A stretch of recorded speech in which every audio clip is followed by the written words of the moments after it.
starting. So I'm going to pull it up on my tablet next to me, too, to make sure it's actually going to show up. All right. It says we're live. We'll give everybody a second here to pop in. Yep, we are up and live. I'm going to check to see if we've got anybody on there right now. Oh, that's right. You can't look switch points at the same time. Yeah, we have switch point on. Hello, and Denise is here. Hello, Denise. Yeah, so if you guys want, go ahead and watch the chat page so we can see who's popping in there. So just JSG.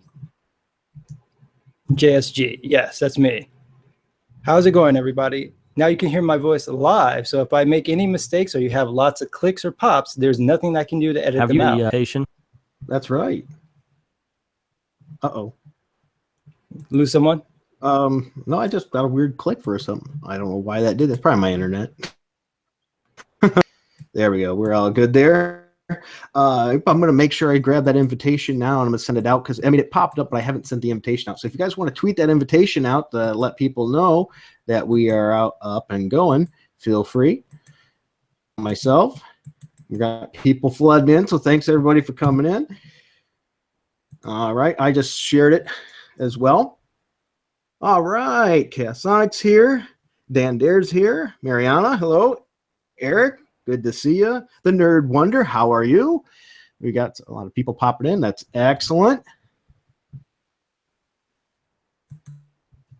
All right. Thanks. Now I have to use my phone data. Oh, I'm sorry. I apologize for that. You guys okay? I love comics. Just some guy I can't hear. Yeah, I'm still good. Just thought got everyone cut off. All right, they should start coming in. I love comics. Are you still there? Huh. I wonder if we're losing him. Yeah, he's had issues before, so I'll maybe let him know in the chat that we can't hear him. I have awesome broadband, so if you do need to switch, Comcast is really great. That's the only good thing about Comcast. It never goes out as the internet. Oh, that's nice. I think it's I Love Comics lost the signal. On my end, it's fine because I can hear you. Yeah, for some reason, when I go to the Twitter page, it turned off on me. So, oh, okay, because we lost you there. Yeah, but then again, I also have like 95 pages. I was watching The Kingsman. Oh well, see, I haven't completely quote legally, unquote. You know, but oh, it's okay. We all know. We all know it's up hard. Oh yeah, yeah. Occasionally, you just have to do that. That's right. Mm-hmm. Well, hello everybody. Thank you for joining us. And today we have Engleteen from I Love Comics and Just Some Guy here to have a nice little chat. And of course, me, Captain Frugal. And you know, I think maybe we should invite somebody else. What do you guys think? Right. Okay, well, I'm going to grab this right now, and I'm going to be sending somebody an invite, so make sure you're checking your PMs. I think, you know what? I think I'm going to go with the Nerd Wonder. Okay. All right. Hey, Nerd Wonder, I'm going to send you an invite to this chat. Okay. In the process of doing that right now, so you can hop on in, because I have such fun chats with you in the past. And she has a massive crush on JSG here. Okay, that part you weren't supposed to share, but okay. Oh, I'm not? Dude, I'm the freaking old man dad of this group. I'm going to mess up everybody. Are you kidding me? Now you're going to embarrass her. That's what the dad of the group does. I've heard that's the case. I've heard that's the case. I've done that to strangers, though. I walked into a Vietnamese restaurant. It wasn't really a restaurant. It's like a drink bar and serves all sorts of weird street food. And there were these guys talking to the girls behind the counter. And I walk up and they just shut up and stood straight. You don't have to stop flirting. And they're like, oh, we weren't. I said, yeah, you were. Come on. You're leaning over. And all the girls are just kind of giggling. And I was like, oh, I just did the massive cock block on them so bad. That's right. Pretty good. My favorite one is one of my friends. His godson was 12 at the time. He went to the bathroom, And he was in there for quite some time. So you have a pretty good idea what he was doing. And his dad, he had been gone for like 20 minutes. So his dad just gets up very nonchalant, goes over to the door, knocks on the door, and he's like, whip it, zip it, and wash your hands. Loud enough for everyone to hear. And he just comes right on back to the seat, just sits there. About 3 minutes pass. Boy doesn't come out. He finally comes out and he's like, I wasn't doing that. You were totally doing that. Totally doing it. So he does that to all of his kids. So I'm very careful around him because I don't want to get gotten. Fair enough. Right. But Nerd Wonder, check your PMs if you haven't already. You should have a link in there. All right, so to get off on the subject, we got a couple subjects to talk about today. First, let's take a little bit of nice, friendly introduction for case anybody here doesn't know Just Some Guy, just to get to know him a little bit. So, can you tell us a little bit about your channel? Sure. My channel is Just Some Guy. I basically do reviews, and then I kind of talk about whatever these comic pros are doing that I think is a little nutty, or really good, like I did with Walter Simonson this weekend. Did a little post on Facebook where he had gotten down on the floor to draw for a fan who was in a wheelchair, so he couldn't watch him drawing. So that's usually what I'll end up doing. Little reviews, a little bit of roasting. And I'd like to say I really love that you spotlight people that do good things. I think more people need to do that because we're pretty good at bringing the attention to the people that do the bad things, but it's nice when we bring attention to people that do those nice things as well. Well, if you really want to talk about someone who does that, Ethan Van Sciver. This guy is like so awesome. He's like our Bob Ross. Right. He's like a comic book Bob Ross. He's so awesome. I've spotlighted him in videos. We've actually had him on a video too. He's yes, I saw that. Oh, okay. I can never tell if it's really you in the live chat, because in the live chat I've seen Just Some Guy, but I don't know if that's you or somebody else. If it's the avatar, it's me. If it's not, then it's not. Okay. So. And it looks like we now have the Nerd Wonder. Hello. Hello. You weren't on last night sending crazy messages, were you? What? No. Last night I was up drawing all night, drawing new avatar pictures.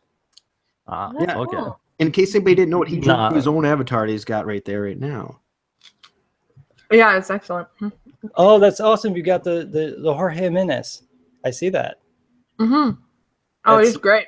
One of my favorites. I love that comic. I wasn't able to get to the comic book store today, and it came out today. I got to get there tomorrow. Yeah, you gotta. I know. I saw your video on it. And you're right. It was totally inspired by Naruto. Like as soon as you said, it's like, look at this iconic pose. I was like, that's where I saw it from when he did the thumbs up and he's giving that toothy smile. Yep. I love that. I love his artwork. He's so cool. Yeah. The artist himself, he's really cool. I follow him on Facebook. He posts stuff in English and in Spanish, so I get to practice my Spanish. Oh, that's awesome. And he's like a really cool guy. His artwork is phenomenal, and he's grown a lot in the last couple of years. And adding in all these like screen tones and stuff that he's doing with Manga Studio. I still can't figure out how he does it, but I will eventually do that. I'm terrible compared to you guys, so. Oh, baloney, your art, I've seen that. I love your artwork. Shit. I got a long way to go. Well, I enjoy what it is already, so there's no complaints on my way. And I know Engeltine loves it too, because right, you said that's your background on your computer now, right? Yeah. I love that image. I keep hinting, please do an avatar for us with the combined the whole 9 yards. That's awesome. Yeah, and I'm telling you, I will pay you back with all sorts of promotion and such. Always sounds good. Well, excellent. Yeah. All right. Well, so if you haven't checked out these other people's channels here, I'll repeat them again later on. Make sure you do. They have awesome channels. Definitely recommend checking them out. I love watching them. I wouldn't support them if I didn't. But now to start jumping on some topics today. Before you get started, I saw Denise's in the chat. It just loaded up for me. Sorry, I don't think this was supposed to be private. She's looking for an artist for a story she came up with, and we're talking to two right here. And I know one in particular said she really liked Denise, so maybe y'all could get together. So there you go. Mm-hmm. She's got a story that needs drawing. Well, I'm actually working on one too, so I wouldn't have the time to do it. But once I get done with that, I'll see what I'll be able to do. It's taken Okay, me but some I'm time telling- to get my skill back up. But I mentioned that there's a lot of artists in our community, and we have writers that need artists. Just say the word, put it. Ingleton, you're cutting out again. Put it out there. Yeah, you keep cutting out, or is it just on my end? No, I think No, it it is absolutely me. Anytime I go off of Google Hangouts onto YouTube to see the comments, it blanks out on me. Sorry. Oh, no problem. Just wanted to double check. All right, so hopping on to our first topic of discussion. Not too long ago, does anybody remember who made that wonderful comicsgate poster with the lady that has the flag and has the points, the memo of Dandre. They're in the chat right now. Yeah. Oh, okay. We're talking about you. So so sorry about that. I just blanked on your name. I do apologize. That's a terrible thing for me. What was that person's name again, just so everybody can hear it? Dan Dare. Yeah, that's right, Dan Dar. There you go. Oh, yep, there you are. And we talked about this behind the scenes already too in my Twitter. So I wanted to bring up that. First of all, great job on that. The only thing I maybe would suggest changing is the Captain America shield. Now, granted, I don't think you really have any issues because you're not making money off of it from a legal perspective. But if they find it's causing too many problems, they might ask you to cease and desist. You're probably not going to have any issues in general. But I would just change that shield, so to avoid some problems. But the main point I have with that is the response that all of a sudden has been coming out. And for example, a guy on Twitter, I don't like to call people out. You guys think I should mention his name or just not mention the name and mention topics? I mean, you can mention the name. I'll name him. I don't care. His name is Dan Olson. Okay. I just didn't want to be a dick. All right. So Dan Olson said, let's decode this nonsense. Yeah. And so I want to bring up, this thing is so filled with straw men and bull crappery. It's ridiculous. So his point number one says, number one, I'm the only real fan. I'm guessing that's due to the response to the line, I am a comics fan. What do you guys feel about that line? And his interpretation is, I'm the only real fan. That's just such a completely nonsense response to what it is. The whole takedown. And of course, as soon as I try to make a point, that's when the ghetto drivers come by, right then. But the whole point that this dude is going on is such a nonsense because it's clear from what's been written exactly what the intention is. Nobody's got any secret motive. It's, treat everybody fairly. Nobody's against diversity. We just want to have, great comics. That's it. So he just goes, oh, well, they've got to be bigots. So let me come up with something and read more into it than what's really there. And all he does is just reveal what he actually thinks. That's all those little checkpoints. That's just what's going through his crazy little head. That's all that is. Right. And before we get into the diversity part, let's look at the fandom part. His accusation here is that by saying that is, I am the only fan, so my opinion only counts. Well, that's not what it's saying. It says, I am a comics fan. That's all of us. Anybody that reads comics, we're a comics fan, not a one person. I've heard this on both sides, actually. Well, they're not really fans. They're geek girls. They're fake geek girls, fake geek boys, fake. But what it really is saying, you have to enjoy this hobby in my particular way, or you are not an actual fan or comic collector or whatever. There's some people who come to this particular community even from manga or anime, might not even know what a Superboy or a really is.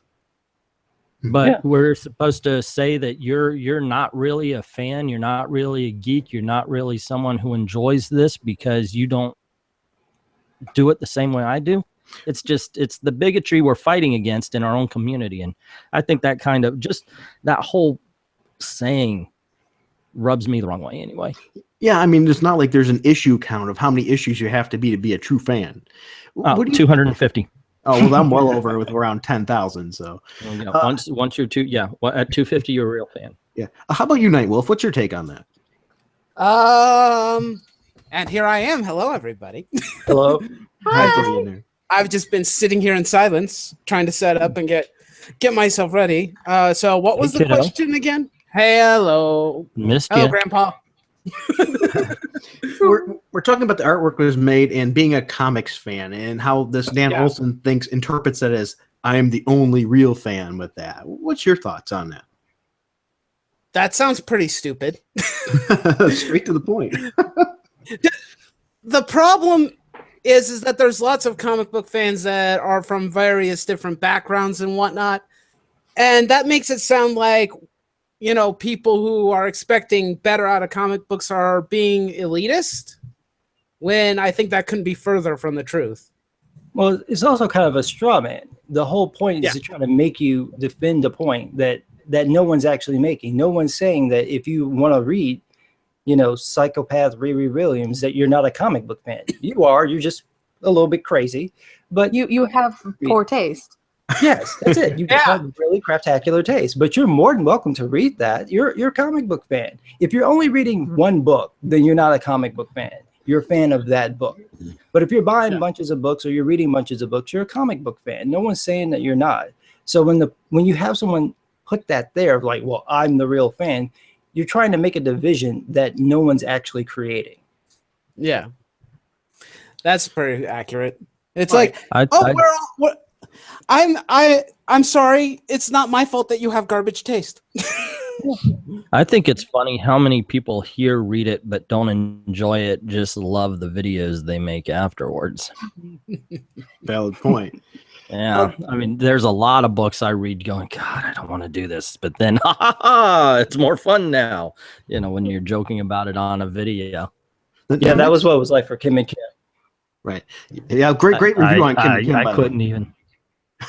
There was a joke somewhere that they said America Chavez's only sales are probably just people roasting it. I swear to God, that is probably true. It's so funny. I'm going to pat myself on the back for this one because I'm the first.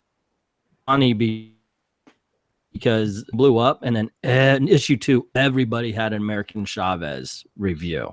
I think you were the first one that I saw on YouTube. Sorry to cut you off, but I think you were the first one that I saw, and that was what actually got me listening to the comic book reviews.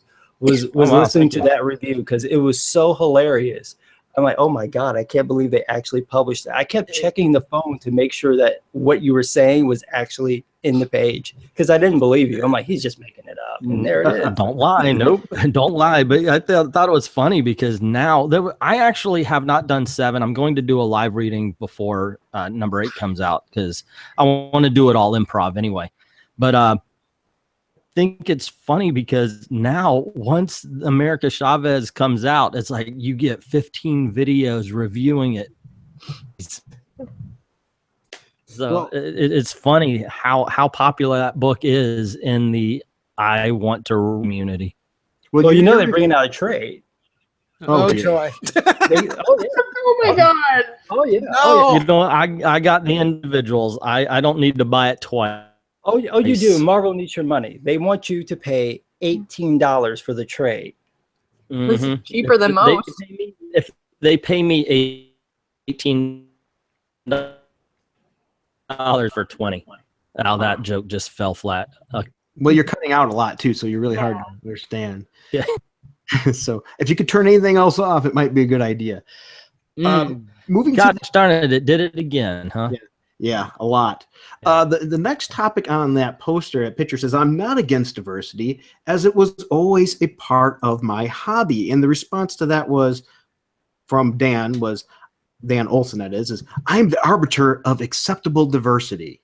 Yes, you are, Dan. That's exactly what you are. All your side art, that's exactly what you are. How many times have we seen people say, well, they're all white supremacists? Excuse me, I'm not white. They're always white cis men. I know. It's like I'm not just confused. He doesn't understand that there's other people here. Yeah. No, it doesn't fit their narrative. They want that's why they make the straw man into a white cis man, because it sounds big and scary. And that's the stereotype that comic books have had for years, that it's only big white cis males kind of hobby, and they're trying to take it away from women instead of, actually looking and noticing that everybody reads them. Yeah. Well, not so much Marvel now. But. Oh, no, heck no. Because they went down that generic route of creepiness. Mm-hmm. I think go ahead. What I think the operative word in that is acceptable. It's not so much, I'm the arbiter of diversity. It's acceptable diversity, which begs the question then, what's unacceptable diversity? Anything that they don't like. And to even bring that that's the whole thing. right, to even bring that It's up like thought- that, who's the racist there or against diversity? I mean, really. It's diversity against thought. See, like he I don't think would even recognize JSG as a black man. It's like you know, it's like you have to toe the line. You have to follow. Well, in his along. defense, Was though, that I not- do look Asian, so I will give him that one. I do have very Asian features to the point that even Asian people think I'm Asian. So I will. We know? Don't we all? But still, it's you know, you have you don't have to toe the Asian line. You guys don't think wait a minute, you guys didn't think I looked Asian? Asian, as I've heard it called. I'm just not white enough for that one, though. I'm just Blasian. Blasian is black Asian. It's yeah. Just by using it, I think I'm racist. So. Oh my gosh! All right, I think that this kind of reminded me a little bit about what was it? There's that Three's new Company? No, I was thinking of the documentary that just came out, and I watched it last night. I got a video that I'm going to be working on later tonight, but that's kind What's of the documentary. It's the She one that makes Reaper comics. reviewed. Oh, she makes comics. Oh, Yeah. Okay. Yeah, I saw that a couple of years ago. Never seen it. I don't really plan to at this point from all I've heard of Don't. Thank It was goodness, the I thought it most was made torturous- now. What Just I no- do is, if I want to know about comics, I just go check Ethan Van Sciver. There we go. Problem solved. Oh, yeah, It was- he's great.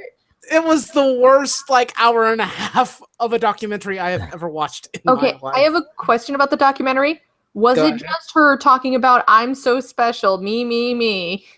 No. Okay. The first, at least the first maybe 30 minutes was about the history of women in comic books, and I had no particular issue. And then the moment that they started hitting the 90s, we started to get into some really, the prototypical stereotype nerd stuff that Oh, happens all the Joy, time. you mean when this person started looking into comics? Well, no, I was thinking more or less when a woman enters a store, she, gets the 10th degree from whatever male employee that works there and gives her dirty looks and stuff. I've never seen that actually- happen. Where has that ever happened? Never. I wish I knew because I've never had that happen. Even when I this was is a mystery that I wish I could solve. like More 10 to the point, 15, I 25, see. never. Hold it. I've Nerd seen- Wonder. Let Nerd Wonder say something since she's a female here. What were you saying? Oh, I was just saying, I go in the store when I'm 10, nobody cares. I go in when I'm 15, nobody cares. 25, nobody cares. Nobody cares that I am My going into daughters have that been store. going to comic shops for 20-something years. I brought them in the freaking car seats and such. Nobody gives a shit if you're. Oh, but they treated me so bad, and they looked at me, and I'm male Well, gay. were you a brat about it? Maybe that's why. Because I go into it. My original shop was run by several women were working the shop, and they in fact gave me suggestions on good comics. They're the ones that said this is a pretty good one. Don't read that one. That's BS. When And I stuff got like back in to do for the reviews, when I got back into the comics, I went to mine, and there's tons of girls there. So I was like, "Hey, what should I read?" And they said, "Oh, you should try Snot Girl." Don't try Snot Girl. If you have anywhere near male genes, don't try. and look at the chat. Girls may There's a love bunch it. of girls in there. Yeah. Exactly. Yeah, there you go. All right. Well, moving on to the next one on the poster. It said, I am against poor writing in comics, telling me how I should think instead of asking me to think. And the response by Dan Olson was, I'm so rational, it hurts. And I'll be honest, that one make me want to backhand that guy. I'm so rational, it hurts. What's your guys' take on that? I mean, where do I you say that all the begin? time. Where do you begin? You're right. You see it all the time. Again, he's just talking about himself. That's all that is. It's like, oh, I've got everything figured out. I know exactly what everything is, and I'm better than you, and I know all the right things to be, and I've got the right morals, and you're just this bigot over here. You don't know what you're talking about. Everything that you say is just masking your bigotry. No, you're the bigot. You're the asshole, not everybody else. It's you. You can literally swap that I'm a comics book fan to I'm an SJW on that slander paper. Right. Yeah. And I'm an SJW and hear me project. Mass projection. You can tell exactly what this guy is like just by looking at his Twitter feed, his little image. That like that is it. It's like someone dragged the 80s and just put it on his head. You know, it's just cross colors and just that's a hoodie, and he's got his little hipster beard, and it's like, I'm cool, and you're not cool. You've never been cool. You've never even been lukewarm. You're just terrible. Is he in his 40s? Probably. I mean, is this a guy who like never let go of the 80s? Because I love the 80s. I was a teenager during the 80s, but you know, I don't know. It's like he took those old cross color pants. You remember those, the little baggy pants that everybody had with the little stretch. Oh, that's 90s, dude. That was Hammer. No, the ones before Those that. were 80s. Before that, the ones that they were wearing on like back on like before Clarissa Explains It All on Nickelodeon. Oh, you mean the ripped up ones? No, they literally they're just like these they're like pink and blue and black, and they're like highlighter colors, and that's like the hoodie that he has is like this highlighter color hoodie that he's wearing. Oh, I know those. Okay, yeah, that one. Like Max Headroom, it looks like that. Like his background, that's what he's wearing. Neon colors were in the 80s. Yeah, I never wore that. I did one fad, and that was breakdancing. And I wore the clothes like one day too late, and holy shit, the way I got made fun of, I was like, yep, I'm never doing another fad ever. Yeah, it doesn't take very long for them to go out of style. I had the fade. No, I had the old Kid and Play fade. I let it get really high. Oh, you had that shit? I did. Yeah, even white guys were trying to shave stuff into their head. I'm like, it doesn't work because you don't understand you have to have the dark head for it to highlight. It doesn't work with white people. Stop it. I rocked it for a long time, and then I finally had to let it go because it was just out of style, and I got tired of having to pick my hair out. Oh, also there is one more. I for a brief moment was in a band, and I had the big teased out hair. Mm-hmm. Oh, the 80s hair. Where you just how long was yours? Yeah. Oh yeah. Like if it went to the middle of my back, and mine was longer. You know, mine went down to my butt. I am bald as a freaking billiard now, but at the time, and then I got a job at Disney and cut it all off, and I was like, oh, this feels so much better. Okay, so you know we have to see those pictures, right? Fuck no, man! I am so glad. I am so glad that all of my stupid shit happened before the internet. Oh, I hear you, man. I hear you there. All right, I'm going to go to the fourth point on there. It said, I relate to my heroes not because of their superficial traits, but by the ideals they represent and the personality they possess. And his response to this was ridiculous, which was, white is default. How does he get white is default out of that unless he's a complete racist? That's just where his mind is at. That's it. That's where his mind is at. No, that's literally where their minds go. It's specifically, and it's really funny that they're always like thinking like you just want your white characters. When all I've seen when I talk to people that are like social justice warriors, the only likable trait they like about certain heroes is their skin color, which kind of disgusts me. It's racist. Yeah, it's racist. It's literally saying that the only desirable trait about you is that you're not white. Yeah, like you don't want to know me as a person. So I mean, what's the point? No, we need you here so people don't think we're racist. That's why we're here at ASG. Sorry. Right, that's why you were invited. Yeah. You were that diversity checklist. In all honesty, I did not even know you were black until you mentioned it in a video. I was like, oh, okay, well, got to stop watching him. But after that, I figured, okay, why not? I guess it's okay. Well, I actually did change the way that I speak. When I went to high school, I went to a predominantly white high school, and so it started to bleed off on me. But normally, I grew up on the south side of Chicago, like in the middle of the ghetto. So I went to St. Sabina. I'm giving away my location, people. I went to St. Sabina. Father Flager was a pastor at my school. If anybody knows anything about Chicago, you might know Father Flager. He was the famous priest who made fun of Hillary Clinton, where she's like, I'm white, I'm Bill's wife, I'm supposed to win, and he like makes fun of her crying, and he got in trouble for it. That guy is awesome. He remembered me. He hadn't seen me in 20 years. He remembered my full name and remembered me. He's really, really cool. But when I went to high school, I went to a predominantly white high school. So I changed the way that I spoke, and it just stuck. So you just a little personal thing here. Do you know, have you ever heard Bill Cosby's comedy? Not his, controversy, but his actual comedy? yeah.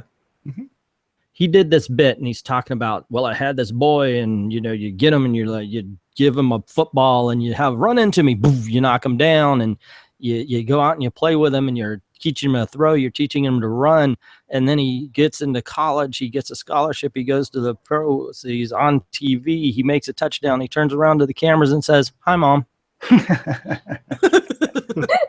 I found your channel. Yeah. I found your channel when you were around 100 views or 100 subscribers, and I shared the shit out of it. I was like, "Holy cow, you guys got to check this out!" And you grew your channel, and I'm listening to a video of yours, and goes, "I have to thank DNC for sharing my video." I'm like, "Motherfucker!"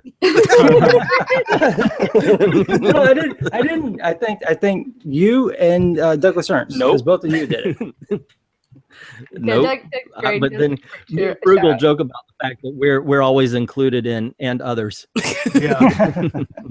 Always in others. I Mentioned. was like, dang, what the heck's up with that? But then again, I could understand, because if you make a movie and you show it and the guy at the gas station shares it and you're like, "Oh wow, yeah, thanks."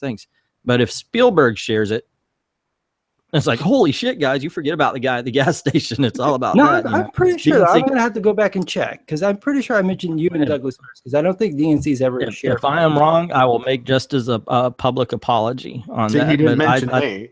thought that was, 30,000. And Yeah. I am once again the ever quiet enigma sitting in the corner, hoping that someone notices me. Yeah. You did a great One day video. sometime. I will notice actually you. forgot you were here. Yeah, I know. I'm so I'm sorry, dude. Hey, at least this is a good thing. I can be the enigma and unknown variable in the entire equation. Well, So, I, Neo. if you ever are attacked, you'll be Right. the safe one. You'll survive. well, Yep.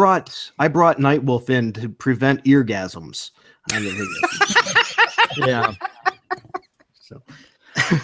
Excuse me. Oh, okay. I'll start. That But I won't do want to thank you online. I want to thank you right now, Nightwolf. That video you did when you did some artwork of me, that was awesome. It was very humbling. Oh, That was really great, man. you're welcome. I was just thinking of doing it anyway. I think I was listening to someone else's live stream and I was like, I'm going to do fan art. Why the hell not? I have friends. I want to do it. So Right. I'll be All right, working on it. I'm going to move us to the next one. It said, "I believe heroes are meant to be idealized by both morally and physically to send as an example of what should strive for instead of patting me on the back for my insecurities." And his response to this one was, "No fatties."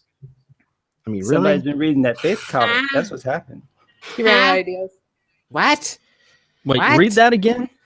His response to that was just "no fatties," because I believe writers should always respect. Oh, I'm sorry, I went to the wrong one. It's "I believe heroes are meant to be idealized both morally and physically to stand as an example of what I should strive for instead of patting me on the back for my insecurities." And I think that's a great point. Why should we settle for being overweight and things? And I'm a little bit overweight. I'm not massively overweight. Because food is And I'm not good. vilifying anybody that is, but why would I want to idolize that when I realize, it's not healthy for me? I should be in better shape. Valiant Comics says you're wrong. Valiant Comics says you're perfect at every size. Right. Yeah, And I'm I would not. like to disagree with that. I'm overweight. So My doctor would disagree. Yeah. I think our doctors would completely disagree. Right. I'm going to trust the word of a doctor on if I'm in better shape than some guy on the internet. Now, Or I writes can a comic understand book. this. I can understand, somebody who isn't, but then it just doesn't make sense, because after a while, even Faith should be losing weight. Yeah. Well, There isn't was she a book, flying around though? That's like Yeah. with telekinetic. So yeah. but she does have to move around. Well, It's like how- that book Holes. Did you ever read Holes? No. Not Yes. the movie. saw Not the movie the with Shia LaBeouf because they couldn't do it. In the book Holes, the kid goes to Oh, like a kid book. We're talking two different books. Sorry. Well, so the kid goes to like a juvie detention center where you dig holes, and he's a super fat kid, but by the end of the book he becomes super thin and built upper arm strength because that's all they do there. So all that work, slowly he lost all that weight. Well, he could have just had his jaw broken like I did and just drank Ensure for 10 weeks. Problem solved. Oh, okay. Okay, there you go. Yes, JSG is saying if you're fat, break your jaw. Exactly. Break the jaw, walk down a dangerous neighborhood with your hands in your pocket so then somebody can push it down and you accidentally break your jaw when you hit the ground, and then get it wired shut, and then for 10 weeks only drink Ensure. You'll lose tons of weight. Wow. Oh my gosh. Well, and here I was just thinking I was going to vomit a lot. So, good to know. Alabama's mind is a hole. is not in the right of places. He needs a hug, and he needs to go find a forest and sit down and just be one with nature for a little bit. I think a lot of people do. Yeah, he's might be a good idea. I think he's displaying a lot of actions of somebody that's on some pretty harsh drugs, to be honest. And Yeah. Okay. if that's the case, I really hope in the best that he gets off that stuff. If Yeah. not, he's a douche, and we don't wish him well at all. Yeah. Well, I still wish him well, and I hope he changes his ways. I don't wish anybody bad or any harm. Yeah, you can always hope for the best in people, Yeah. but then they All disappoint. right. Well, yeah, Okay, that's, some will be don't we terrible, all? but you'll keep moving on. Yeah, that's right. And we all disappoint, right? And no one's No. perfect. no. The next point on there was, I believe that true heroism is not being self-centered, but to want to better oneself, to have empathy, honor, strong morals, and ability to self-sacrifice. And I love that one, by the way. Yeah, my personal Absolutely. favorite. And now I've got to get it back to the thing so I can see the wonderful guy's response here. Sorry about that. I have Joy to of flip joys. back. Can't It's wait no to hear homos these either. voices. Oh. That's what it is. No homos either. Which is such a, first of all, I give him credit for that backhanded that sort of like backhanded compliment kind of thing that he did there, where he's basically saying that anyone who's gay is like this egotistical jackass. I mean, that's like kind of a stereotype of really like effeminate gay men. So he's kind of making this really weird attack on them, and then trying to make it seem like it's what someone else is saying. So I give him credit for doing that, for making it sound like it's someone else saying it, but not him, because that's clearly what he thinks. But Okay, because I'm glad you mentioned that, because I could draw no correlation to that at all. I mean, that's the only thing I could come up with, is that he's been watching tons of like Project Runway, just like me, and seeing all these guys, and they're all just these egotistical assholes. No homos either. That's the only conclusion I can reach, because there's no connection with that. No, and who is saying no gay people? Who is saying that? If you have a problem with it, well, look, America Chavez is like 2 inches from beating her lesbian girlfriend. Let's just be perfectly honest. That should already be in the book, because she's so unhinged. She should be beating her. That's 1. 2, Iceman is just like a travesty. It's this comical, 1990s reference.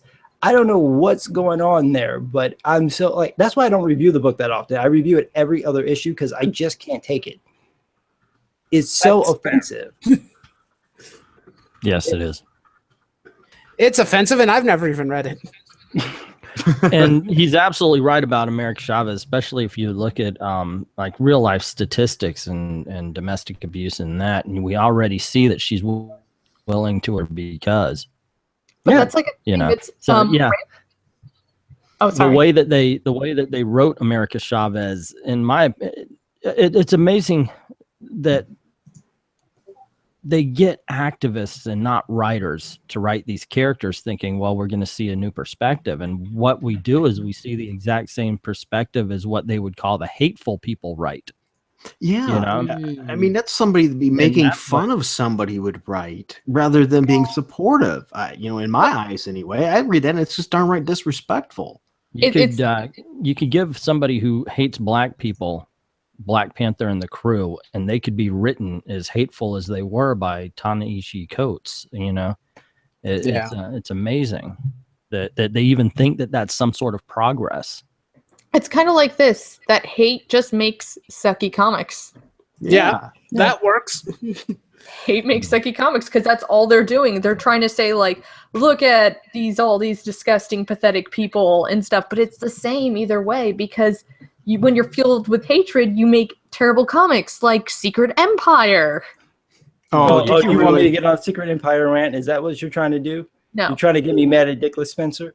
Oh, please, let me. I buried the rage. I buried it, and I like. Please let me hear. Wait, guys, hold on.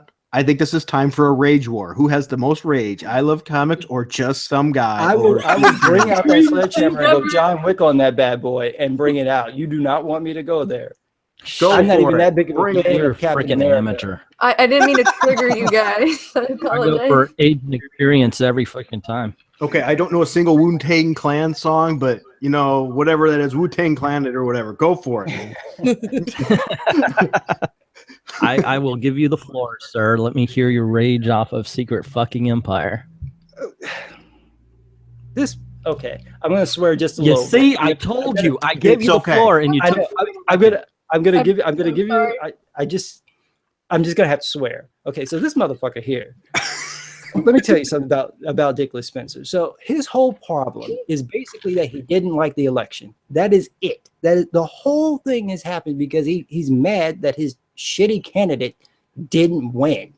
Well, that's not my fault that you let someone try to like coordinate herself into the election. That I didn't do that. You did that. You wanted that in office. You had better options. You had Joe Biden. He should have been the one that you put up there. He had been made ready. He wanted to be it. His son had died, and that was his dying wish was for his father to run for the president. At that point, I don't care how much of a soulless, transforming, dickless asshole you are. Let the man run for president. Oh, no, Hillary Clinton just has to have her turn. Okay, fine. So you got the person who's like a Terminator and nobody likes her. That's not my fault. You did that. So then when everybody else sees that and like, I'm not going to vote for her, she had the least favorable ratings of any politician. Donald Trump's not a politician, of any politician who's ever run for office. At some point, you have to realize that's not the person you run, but you ran her anyway. So everyone that she insulted went, well, I'm going to go for Bernie Sanders or Donald Trump. You saw this. You had 18 months to fix it. You didn't, so you fucking lost. That's it. So now you're mad. So what you do is you go and you take a character that has always represented nothing but the good things about America. This is a character who, yeah, I know at the time they probably wouldn't have written it that way, but had it happened, he would have never allowed any racism in his presence. If he had like known about the Tuskegee Airmen, the experiments, he'd have gone there with the shield and like beaten all those people to death. That would have been Captain America's response. You take that guy who never tolerates racism, who never tolerates bigotry, and you turn him into a fucking Nazi because your guy lost? That's the why you do it? Because you didn't win a presidential election. You're going to turn a character like Captain America into a Nazi. And then look at all the fans who are going like, what the fuck? And, oh, you're just all bigots too. Well, you know what? Eat a dick. Eat a whole bag of dicks. That's what you can do. I will go and find and we'll go over to Boys Town and we'll get you some dicks and you can eat those AIDS-ridden dicks. That's what you can have. This is insane. And then your books don't sell. I love that part. No one wants to buy these damn things. I just went to Grab Cracker Comics downtown Chicago. Anybody in Chicago, go to the one downtown on Madison and Michigan. Go in there. It's 3 rows of these books, untouched, 0 to 10. There's practically dust on them at this point.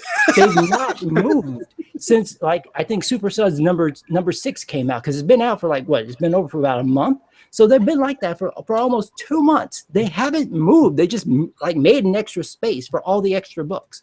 No one's bought them. It's like a whole like 2 long boxes full of like unsold books. No one wants the books. I don't know where the orders are coming from because no one's buying the damn things.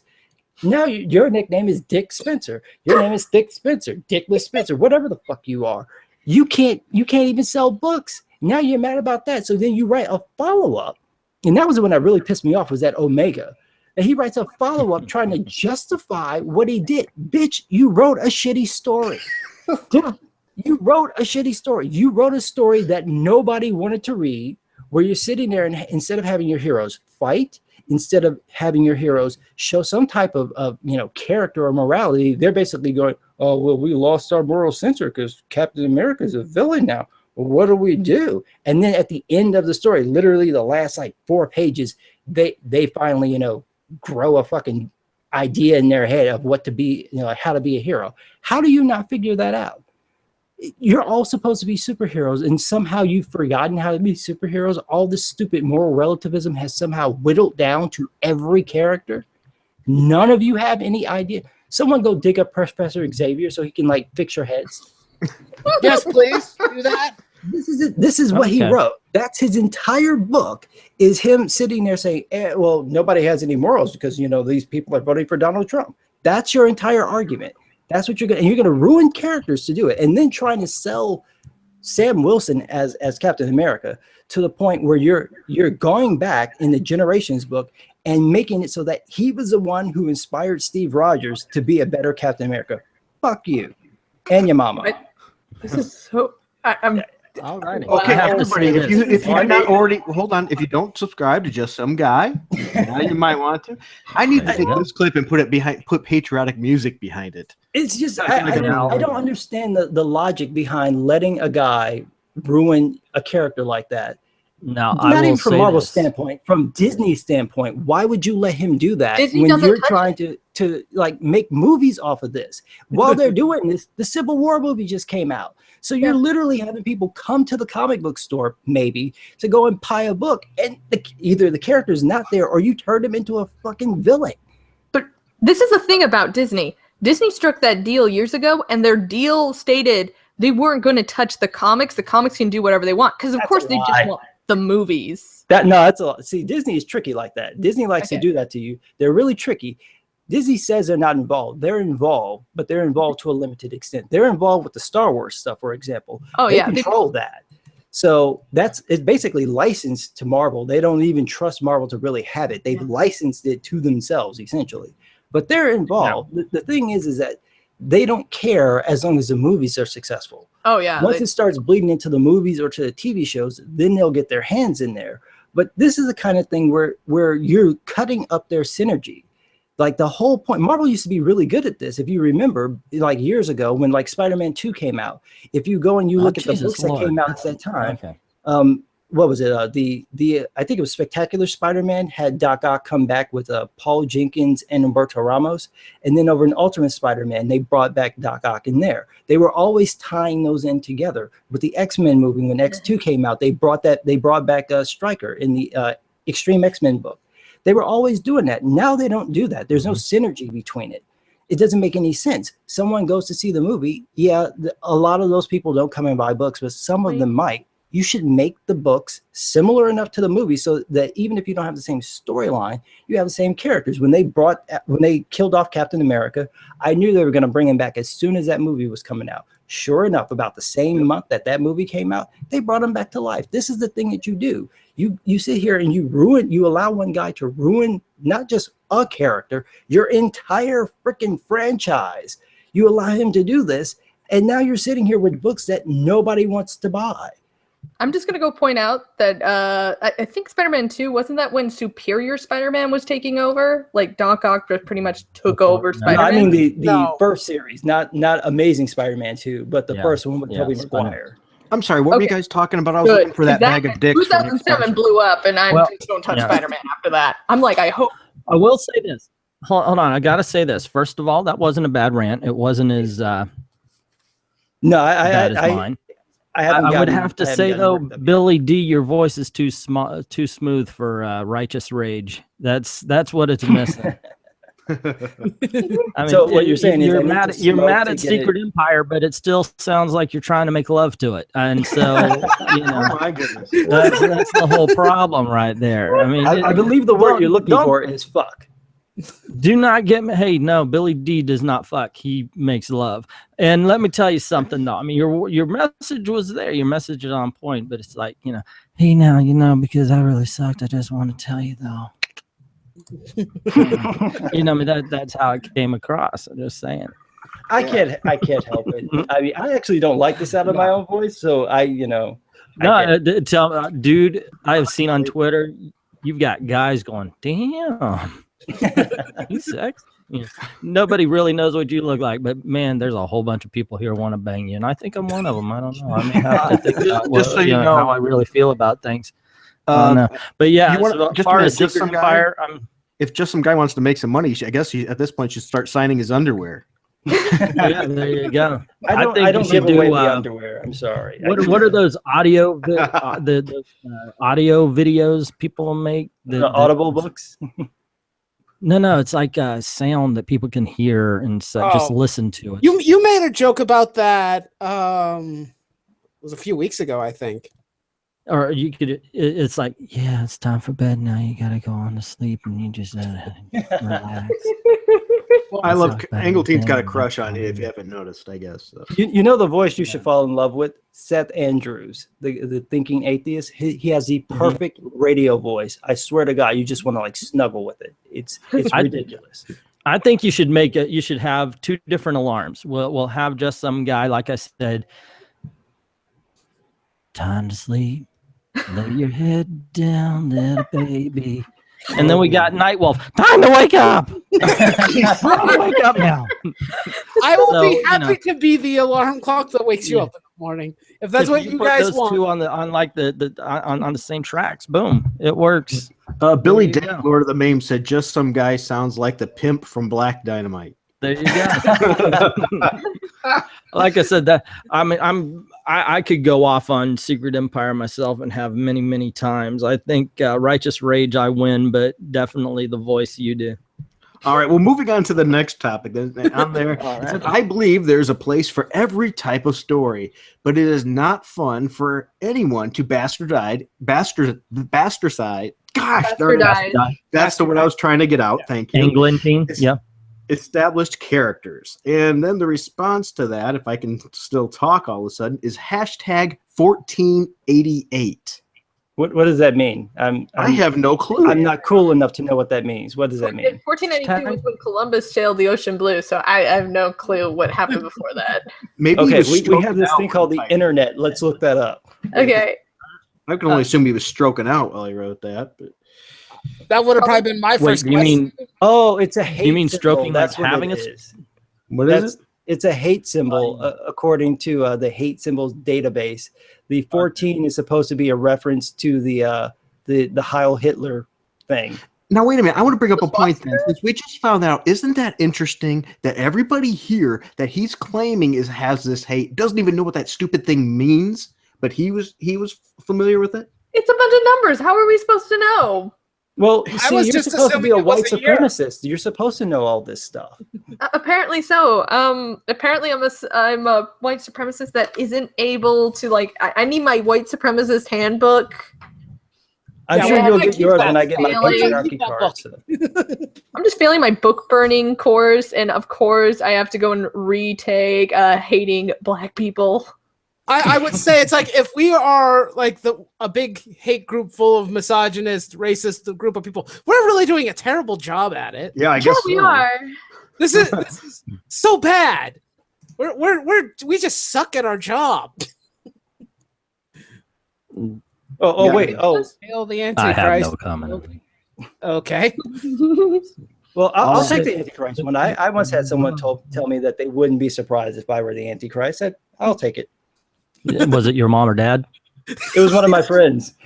So same difference. No, you are the mother and Antichrist. I don't know. I think I might have you guys beat because I think one of my friends actually believes he might actually be a demon. Or at the very least visited hell once. Melissa's saying this is the worst KK rally she's ever been to. We'll bring donuts next time. Please don't tell the others. And we'll make sure that they're powdered white donuts. No chocolate in here. Oh my goodness. You know what? Okay, that was good. Oh, yes. I just thought that randomly off the top of my head. Racism is fun. Well, my brother used to always tease me, goes, you like your women like your coffee, hot and black. It's like, it's like, okay. As long as you don't touch the hair, you should be fine. One time. What was I that? had a talk as long as you with don't one touch of the my- hair, you should be fine. Oh. I had a talk one time with one of my employees when I worked out at Universal. Yeah. There was this guy singing a rap song. He's a white guy. and a black guy hurt him. His name was Derek. And big guy. One of those that you're thinking the only reason I'm alive is because he hasn't decided to kill me yet. You know, just that big. And, he would always come up to me. Aaron, gonna kill him. Aaron, gonna kill him. And he did that one time because there was this Brazilian guy trying to get his attention, snapping his finger, yelling, boy. And he goes up, Aaron, gonna kill him. So I had to go explain what it meant. And this kid's just singing a rap song. Of course, it had the N-word, and he just sang along with it, didn't think about anything. I mean, I had to tell him, I said, you know, one thing about racism to me is it really is the dumbest of us getting it over on the weakest of our minds. Because why would you let somebody like that control your emotions? And I said, I told him, I said, if somebody wanted to get you thrown in jail, they just call you the name, you hit them, and you're in jail. Why would you allow somebody to do that to you? Well, some people are weak like that. That's just, it's built. Well, that's what I'm saying. That's what I said. You've got the dumbest of us, the people who hate because of the superficial. Yeah, let's be honest. There is some of them in this group. There is. And they can affect in each group. And they can affect the weaker minds who think, oh my gosh, he said that word. I've got to now physically assault him. You know, and when I explained that to him, he was like, okay, you know, he understood it after that. I can understand why he was ticked as well, but I just can't believe that a little white kid is saying that in universal. Well, yeah. Well, the Brazilian guy, the people who come here to the parks are all rich. All of us as servants.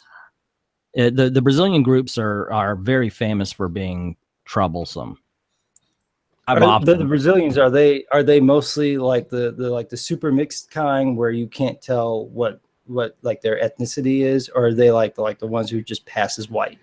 Oh, it's a hodgepodge. I mean, you know, you get some of them, you get some Asian, you get the you know, straight up black hair, brown skin, you know. So that really doesn't. It's just they are able to afford the trip. They're rich, they're more, you know. So he wasn't making a racial distinction. To him, it's a class distinction. Yeah. It's a caste system. And we're all the servants. So I walked over to the person that holds the flag and I told him, look, in our country, we will kill you for your shoes.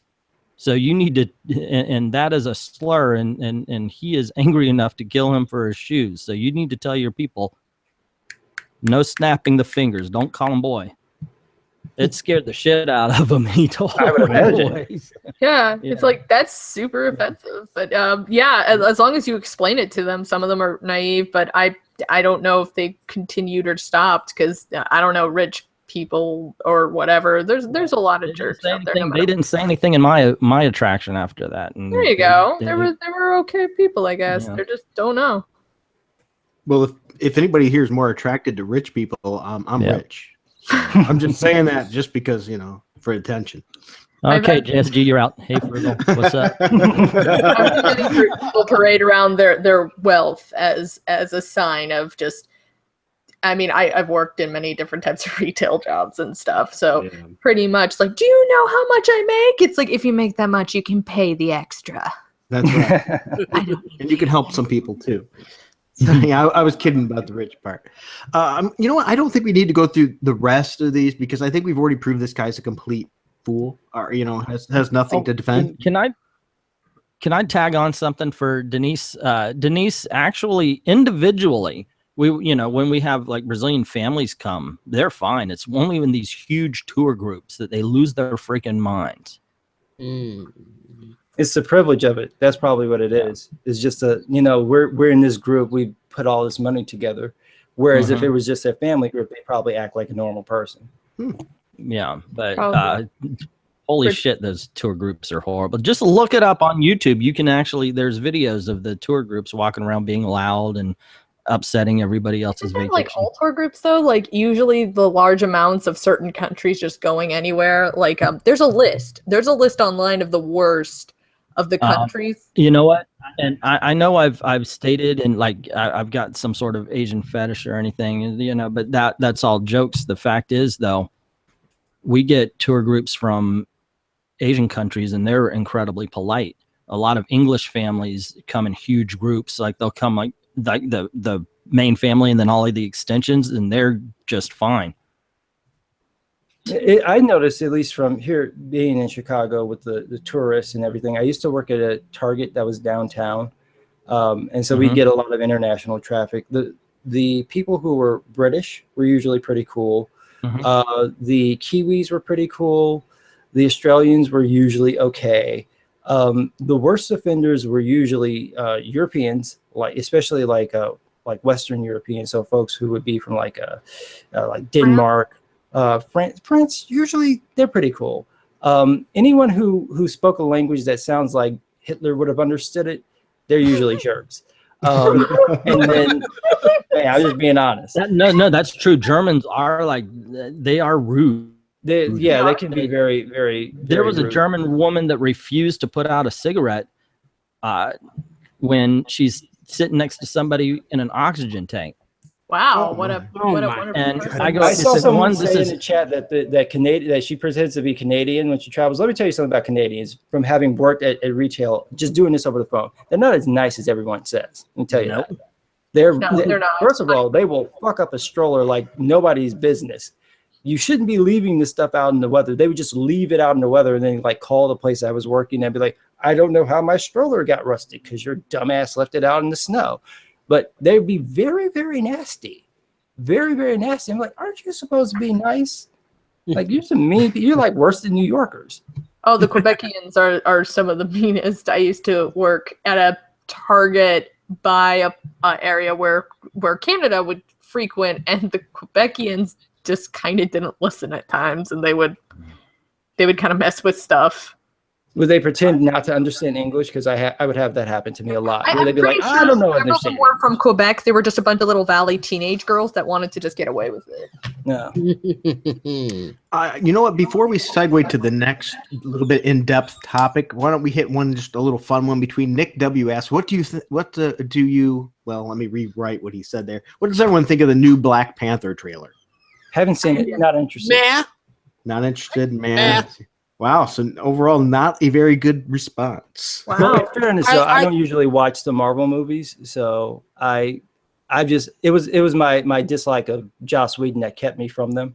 But now it's just like I just don't generally watch them. But I'm not interested in the Black Panther movie. I think that might be the first one that bombs, though. It'll do well here and maybe in Europe, probably in like Britain. But I think once it hits China, they don't want to see all those black people, and that's actually a real problem that they've had. Where when they're making movies, when they're choosing actors, that's one of the reasons they're not choosing black actors sometimes, is because if they're not a well-known name like Will Smith or Denzel Washington, it will not play well internationally, and so they won't put them in the movie. I think it'll bomb internationally. It'll do well here. That's crazy, but yeah, I've heard about that. I guess this will but that's why they brought in the two, as they call them, the Tolkien white characters. There was a great joke online that said, it looks like we have Bilbo and Gollum in this movie, and the only two white dudes in there. They go, no, they're not two white dudes. They're Tolkien white dudes. I'm just bawling. But maybe that's why they were brought in, because Bilbo is popular. Well, I have but to they're ask, not prominent on the posters, though. Right. That's the thing. So you don't really know that they're there. Well, I have to ask then, who's going to die first in this movie? Well, by default, it has to be a black person, because you have to establish that the white people are evil, and the only way you will establish that they're evil, other than stealing their resources, is to kill a black person. So sorry, but one of them niggas on that cover is going to die. Dang. I'm just being honest. Wow. One of them's dying. It is a Marvel movie, so most likely somebody is going to die. I think it's the one with the crazy hair and the two knives. I think he's going to be the one that dies, because he's been featured too much. He's too pretty. He's got to die. If I was to hazard a guess, the bad guy's going to die again. So what are we talking about? Probably, so we don't get a good bad guy. They're all dead. So if this video cast, this live stream was a horror movie, which one of us would die first? I'm a black guy. I gotta die first. Oh yeah. No, they stopped. They realized how racist that was. They stopped that. It would be the old guy that could come up with what? Oh no, I've been in this situation. Damn. Be the guy So that is- like totally knows the way out. He'd get murdered Yeah. first, or Is or it- the quiet ones. Is Nerd Wonder going to be the survivor then? The lone survivor? Well, Yes, she's, 'cause she's the final girl. Yeah. Yeah. Oh, by the way, did y'all see the movie The Final Girls? No, I haven't yet. Is that the one with Okay. them going into a horror movie and they have to? Yes. Oh, I gotta see that. Incredible. That is one damn funny film. If especially if you're like if you want a horror film but you don't really like scary, this would be perfect. Tears the tropes right apart. Oh, like a Cabin in the Woods, kind of. Ah. I mean, that one didn't go into tearing into tropes. Same family, but way different. Because the Cabin in the Woods made fun of the tropes while they used them. You know what was funny about Cabin in the Woods? Is my wife and I saw that while we were in a cabin in the woods. That's How why scared were Yeah. you then? Right in the woods. Melissa Morg says, I say kill Nightwolf. It would be easier on the ears. Gee, Okay. thanks, guys. I'm glad that I We, get. we know when he dies too. Yeah, because that's going to be one loud. Nightwolf would be in the middle because he would be comic relief. You're right, So Yep. you got to keep him around for a while, and then it'll get down to like I said, I would be first, and then and just some guy, and one of them would die right away, protecting Nerd, and then the other one would be taken out when they think it's safe. Yeah, I'd probably be dumb enough to die protecting somebody. Where Yeah. I should have ran. According to Am I Jesus? I don't think so. Not last time I checked. Sorry, Switch. I'm not your Messiah, even if that's what you want. Sorry, I'm not. Actually, Ricardo, Melissa said anybody on here, if they want her to unblock you, let her know. Right on here right now. So yeah. just I she don't was even know. mentioning I it. don't even know who she is. Okay, here's something I would have to So- say. On one hand, Melissa Morg has a ton of us blocked. Quit pandering to her is the message. What? Oh, who are we The shipping? comment. Who are we shipping in the story? Of course. I'd course. say Nightwolf and JSG. Greatest ship of all time. The fangirls are everywhere. Just because I want to hear that romantic dialogue. I love you. Well, It's just so gonna be you the guys, weirdest- it would be like if you had Billy D. Williams and like the Monarch making love. That's what it's gonna sound like. It's Well, Billy just so D. you guys Williams know. and Gilbert Gottfried. There you go. well, we weren't gonna share this right away, but just some guy and I were going to do a music live stream next time. Well, see, I can't hold a note, so that's gonna be bad for everyone. Yeah, I was Really? lying in With the that first place. voice? So Come on. Do I a little just- happy birthday or something. I genuinely cannot. Sing. That's a problem. There's like the one talent that I really want to have, and I just don't have it come Holy on, crap. as much as I want it. I mean, you I do. can't do it. I mean, I spent so much of my childhood trying to sing like Tevin Campbell. It just wasn't going to happen. Like Tevin. Well, you tried to sing like Tevin Campbell. That's problem number one. He's got a relatively goodness decent gracious. voice. I love Graffiti Bridge. I want to do that. How? Okay. Although I do prefer his version of Shh over Prince's. I know that's wrong, but I just do. That is. Yes. I know it's wrong. My gosh. No wonder All right. people don't see you as being black. What the hell are you saying? Tevin Campbell over Prince? Just that one song. Just the one. Just that one. I will Just just the take one. it. All right. The next one I want to use on this list is to hop off the list because there's only two, but this next one's going to be a great segue into the next topic. And on that was I believe in equality and promotion by merit, which leads us into our next topic, which was today Heather Antos had another rant. Oh yes. Oh no, not that one. Uh, That one I yeah. can scream And if at. you don't mind, I'm going to go into a coma now and wake me when it's over. She was Okay. So does everybody know what she did? didn't Read she it like, off. So You got it. Go for it. Just some guy. So what she did was she had a little bit of a Twitter spasm over the hashtag Me Too. So I don't know if anybody knows about the hashtag. This had been going on for a couple of days. Yeah, I think it was Alyssa Milano Milano. Yeah. She had retweeted it over the Harvey Weinstein controversy. And so Heather Antos got a little pissy about it because there were too many men commenting. And so she. Oh yeah, I did too. I talked about the fact that there's, men are victims as well. Oh yeah, but see, she had a problem with that because what she said was that she become incredibly frustrated by all the cis males commenting on those numerous posts. If you as a cis male have seen the flood of posts by your friends and become so uncomfortable by them that you feel that you need to comment, but I or not all men or any other phrases that in any way mentions that you're one of the good ones, you're part of the problem. So never mind that most of the people commenting on that who were men were saying that they were victims of rape. No, that's fine. Fuck them. No, go ahead. Perfectly all right. Yeah, you're not raping him. Just let's go and bash on Terry Crews, who admitted that this happened to him. Once again, though, the act of words in that particular sentence is that she gets to tell. It's just just her design if you are a victim or not. She's not even a victim. No, Yeah, but read that statement back over, and that's where she's saying. Yeah, that's what she's doing. That's her message, and it's insane. It's like she gets how to dare say you? if you're a victim or not. How dare you? The reason why it got under my skin is because I know way too many people, men, who are victims of sexual abuse, and one of my closest friends, the man is so traumatized by what's been done to him, he really doesn't feel most of the time. I've seen him go from like laughing, red-faced, and then just shut it off.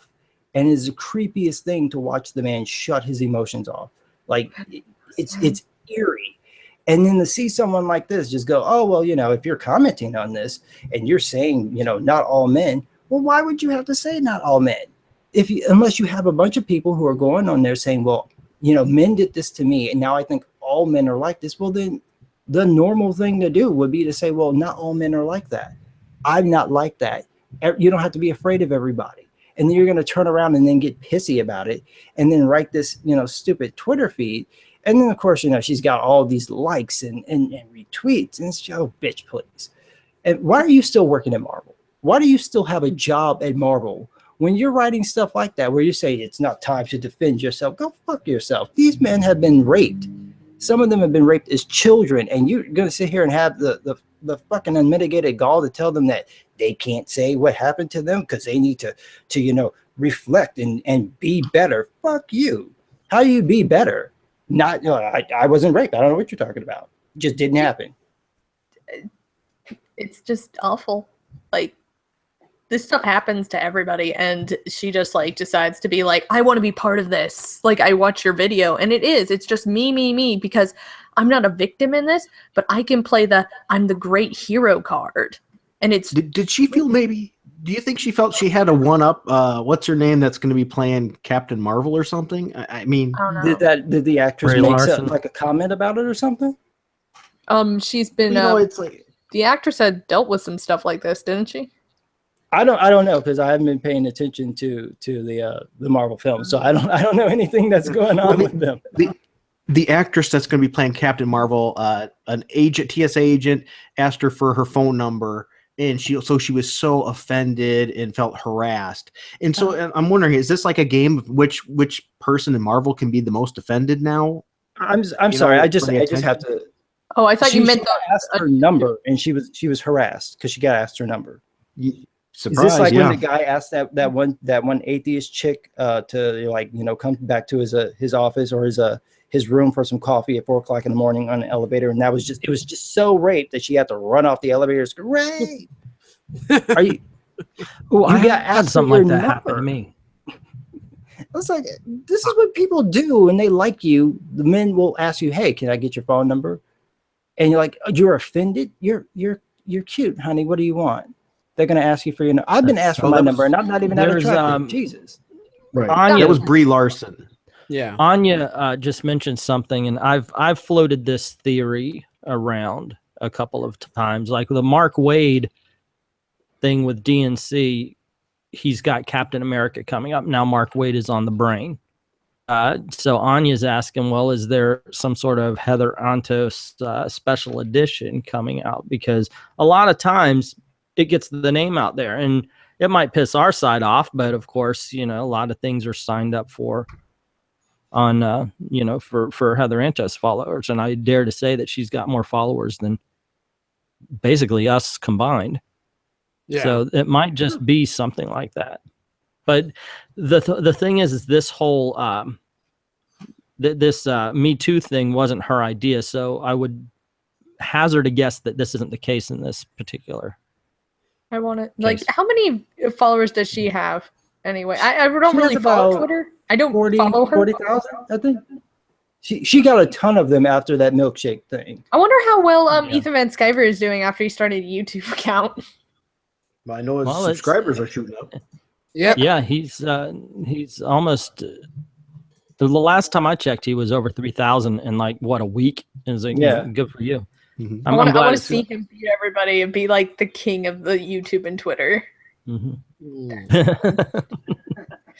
Did you watch his where he was drawing Harvey Weinstein? Yes. That was I awesome. He wanted- was so Yeah. nice, even though he was roasting the guy. It was so awesome. And there he is getting an Oscar, which he arranged to receive. He deserves it. It might just be publicity, Anya. It might just, but once again, the reaction, it could just be to drum up, because what's going to happen is she's going to say something like this, and of course you'll have people like us, and they're going to jump onto her Twitter and say, hey, you're just a biatch and you don't know what you're saying, and they're going to toss around the C word, and that's going to get her all sorts of sympathy points. Yep. And build her up. So, but in this case, I don't think it will, because what she's doing is she's attacking male. She's attacking male victims. Yeah. Okay, They do here's the something thing. like that. Here's the thing, though. If you go and you say, dude, you're attacking male victims, we should all be in this together, that is going to make her the bad guy. But if you go up and you say, hey, you cunt, you're doing this, and then it's all about you calling her cunt. Right. That's why I didn't do that. Yeah, Yeah, that's but what like, I'm saying. But the thing is there are going to be tons of people who are going to say stuff like that. There And will, but And I think she that will be it will- elevated because of it, because they will forget about the fact that she is insulting the sexual victims of sexual violence, and they will only focus on the fact that now she is being attacked. I think that could happen if people allow that to happen. And it will. In her circle, it'll certainly happen, because the people in her circle honestly, legitimately don't care that men and boys are rape victims. So I have no doubt that they don't care. Let But me in terms point of out everybody exactly. else, it might not work out exactly quite as well as she wants it to. This is how easy it'll happen. We started off this particular conversation, and Frugal's going through a guy who's basically talking about hate, and all throughout that we are debunking left, right, and center. And then I bring up the Brazilians, and we start talking about what nationalities we hate. The conversation stopped being about anti and started being about pro. So it's very easy to twist a conversation right around. Oh no, I understand. I understand what you're saying. I know that And I'm telling you, if people go on and they start insulting Heather instead of Heather's actions, they lost the conversation.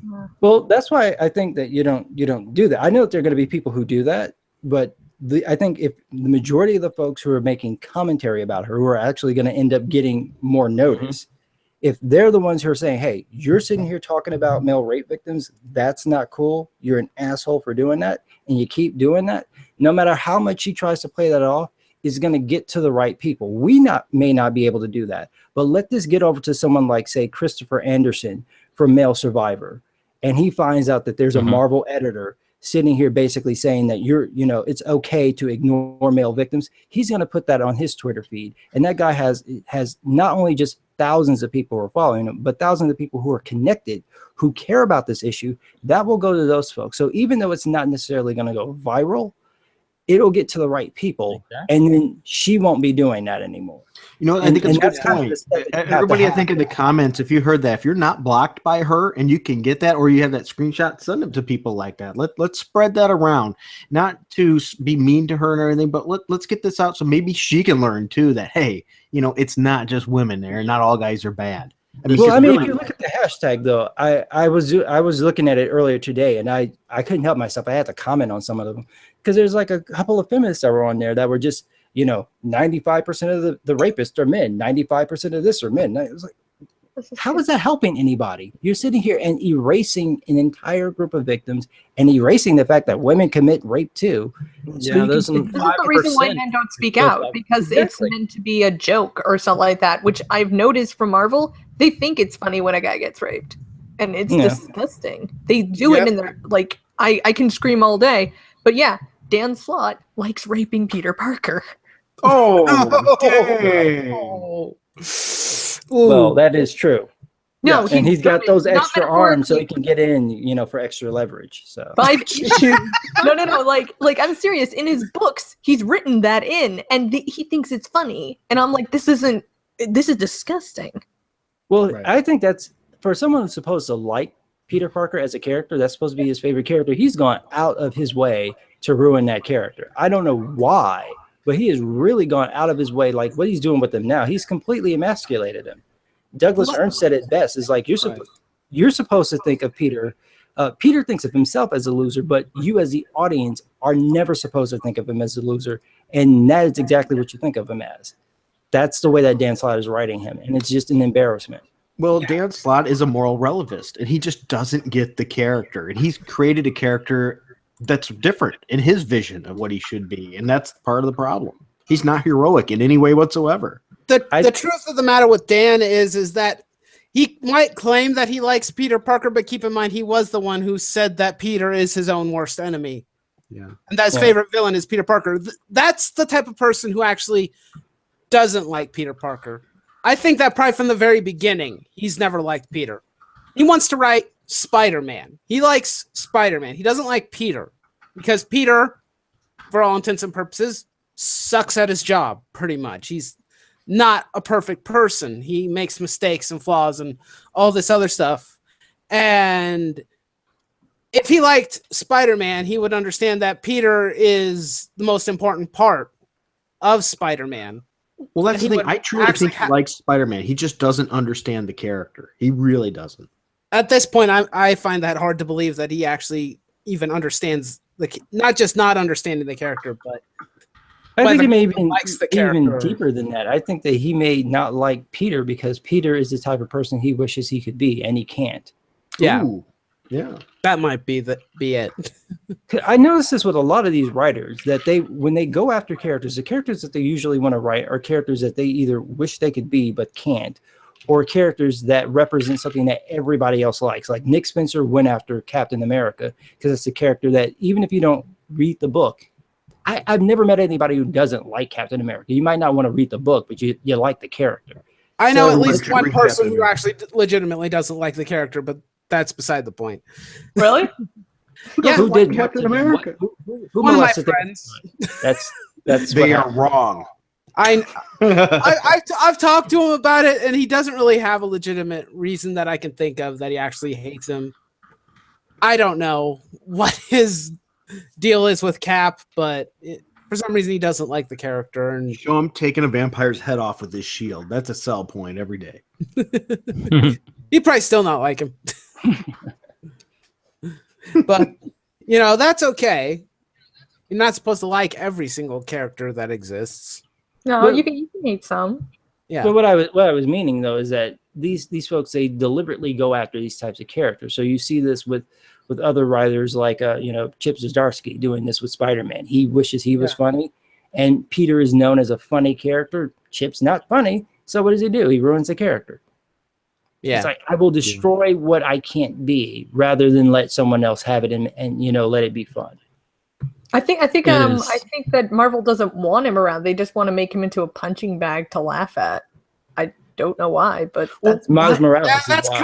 That's kind of how they write him, isn't it? It's just like a punching bag. Yeah, why why would Marvel hire somebody to write Peter Parker, Spectacular Spider-Man that has his avatar with the guy that has cocaine or blow or whatever on his nose, for crying out loud? Oh my gosh. Because they ran out of other good people? I do not know. They don't have any other talent or girth of talent that could even handle doing the story. What is Paul Jenkins doing? I think trying to be funny is being funny.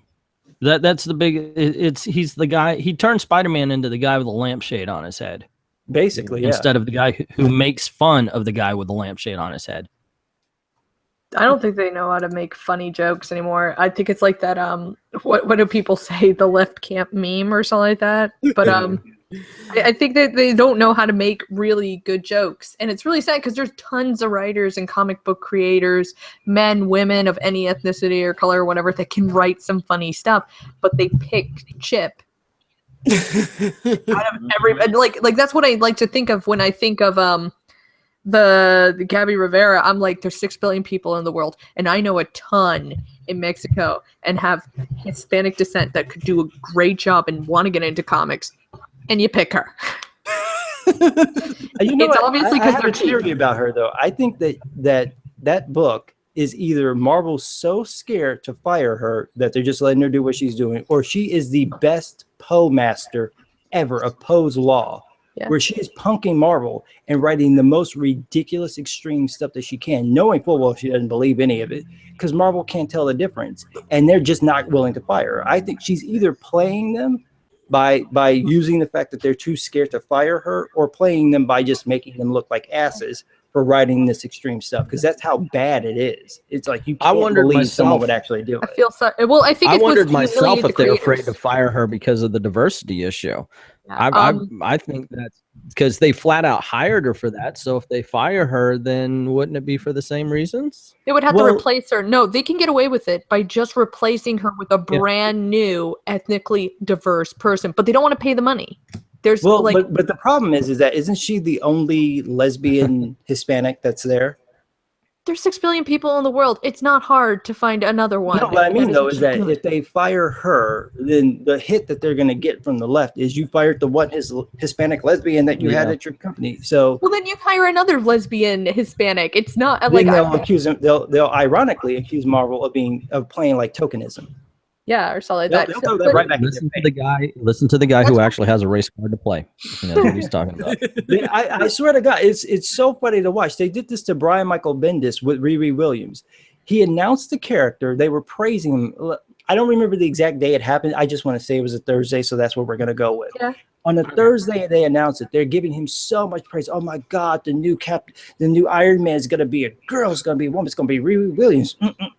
Right? 2 days later, he started getting hits because, well, you're a white man. How come you're writing a character?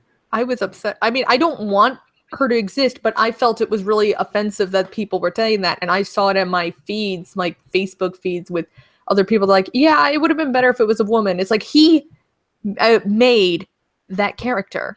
But it was just how fast it happened that blew my mind. That literally 48 hours ago, you were praising the man. And within 48 hours, because some random black chick on Twitter said, how come it's a white man writing it? All of you are now saying, oh, he can't write it. Okay, well, then what about Miles Morales? You haven't taken that from him. Yeah. Because you didn't mention that at all. Oh, wait a second. No, there is an article. I'm writing a video about it. I actually do vote he gets off the Miles book before it turns bad. Yeah, that they need to have a black person writing Miles because it would be better. But Miles is not black. He's multiracial, which I like to remind people. Let me explain it to you. I have a question. Does that mean that we need a person with Down syndrome to write Squirrel Girl? No. So mean. I don't agree with this, but you keep going. That is so accurate. So accurate. My bad. That's awesome. Okay, I enjoyed that one. Explain your mixed blackness to us then, JSG, okay, so like you were about to. Just so you understand, this is not me. This is Paul Mooney, so don't get mad. Okay. But okay. Paul Mooney is the black comedian who like created Homie the Clown, for anybody who doesn't remember. So he's from A Living Color. Okay. Yeah. So here's the deal. Puerto Ricans are just niggas that can swim. So if you are half I black, have Puerto Ricans in my family, so I am offended and triggered. You're also black. So Keep going. that's it. That's all it is. Oh, That's all Paul it is. Mooney. Paul Mooney is a comedian that wakes up in the morning going, "Who haven't I offended today?" He enjoys it. I love it. It's hilarious. He just sits there waiting to offend someone. He is an equal opportunity offender as well. the legendary offender. Yes. He will. But I've been writing this video because obviously it's a very touchy subject and such, race. I was thinking, okay, what's the best way to go about it? But basically, it's how racist Marvel is and how sexist they are because they're still impressed when black people do things. No, but not only that. Do you notice? Like, oh my gosh! Look, there's a black writer. We have to put him on a book. He's black. He's black, guys, and he's writing. But he can only write his own ethnicity, which Priest had to fight for and got pissed off and left the industry because of it. Where it's like, oh, you can only write for black people, not white people. And then they say, right? And then they say the same thing. They say we need more. We need more. No, we need better. Yeah. I've seen the trick, guys. I've seen women draw. I've seen gay people write. I've seen gay people. I've seen any person there is. I've seen them do this job. So no, we don't need more. We need better. But Marvel Comics doesn't see it that way. Marvel Comics is still impressed that people who are not white males can do stuff. So they have to, oh, look at this. Look, here is our token. And if they're diversity hiring, which they obviously are, then every one of them are exactly that. They are the tokens. Ta-Nehisi Coates, guy writing Black Panther. Gabby Rivera is their token lesbian Hispanic person writing America Chavez. But they are all just tokens to Marvel. Wait a minute. So Nick Spencer's going to start writing Squirrel Girl then, right?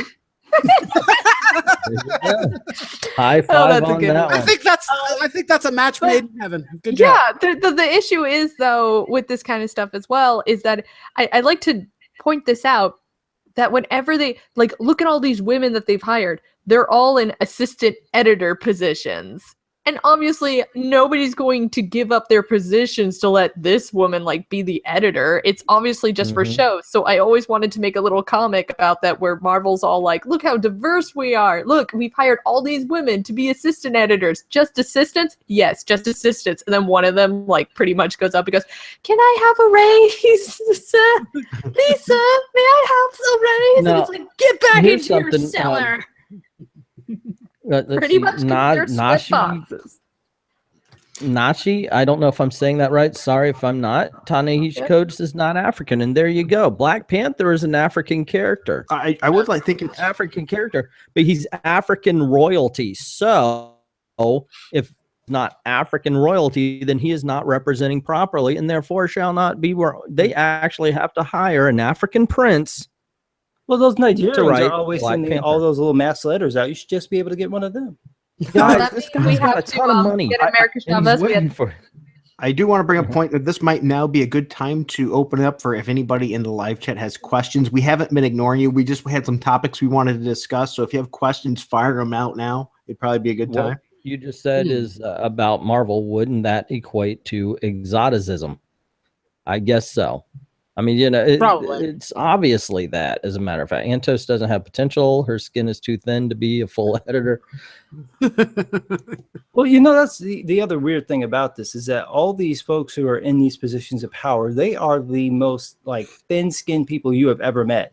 If you so much as say, I don't think that went well, they just block you. Oh, you're a racist. You're a bigot. You can't take the tiniest bit of criticism.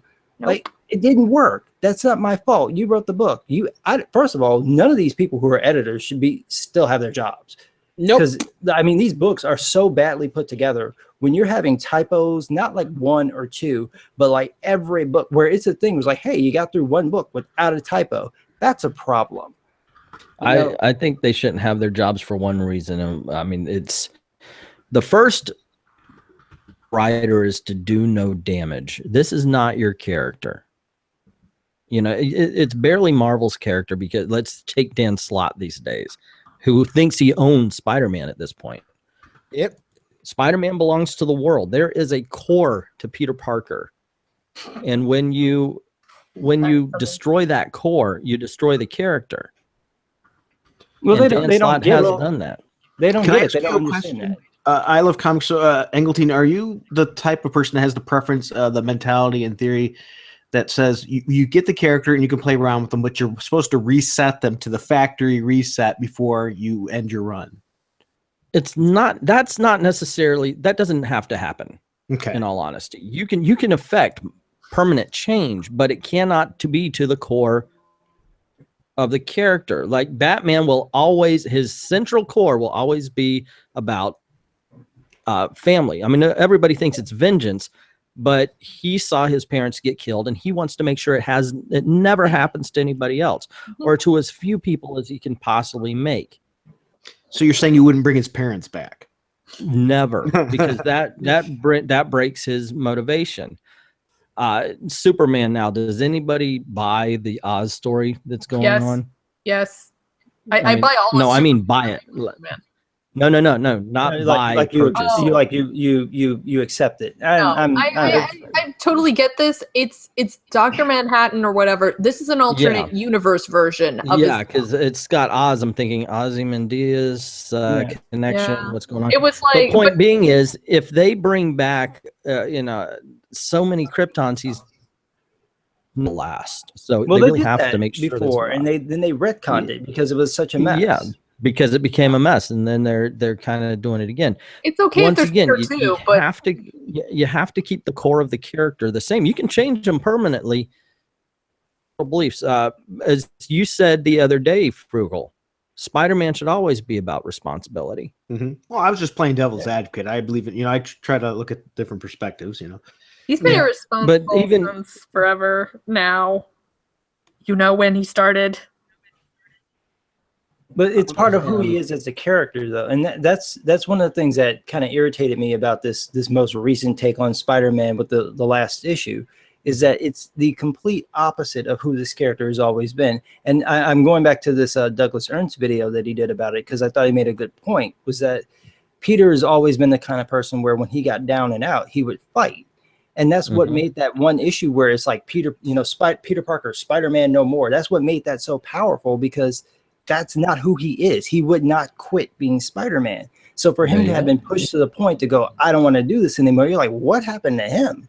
Right. Then you look at what Dan Slott did, and now he's like a 16-year-old boy in his mom's basement. Yeah, pretty much. Well, that's how he writes him, and he laughs about it. He thinks that's great that he's like either 25 to 35, but he has the maturity of a 15-year-old. It's like, this guy has seen so much death in life and has lived such a big life. How can you say that? Well, I'm going to pimp myself out here. Just some guy, if you haven't watched my flashbacks from the Stash Amazing Spider-Man issue 33, plain as day shows what he used to be like and why he's nothing like that today.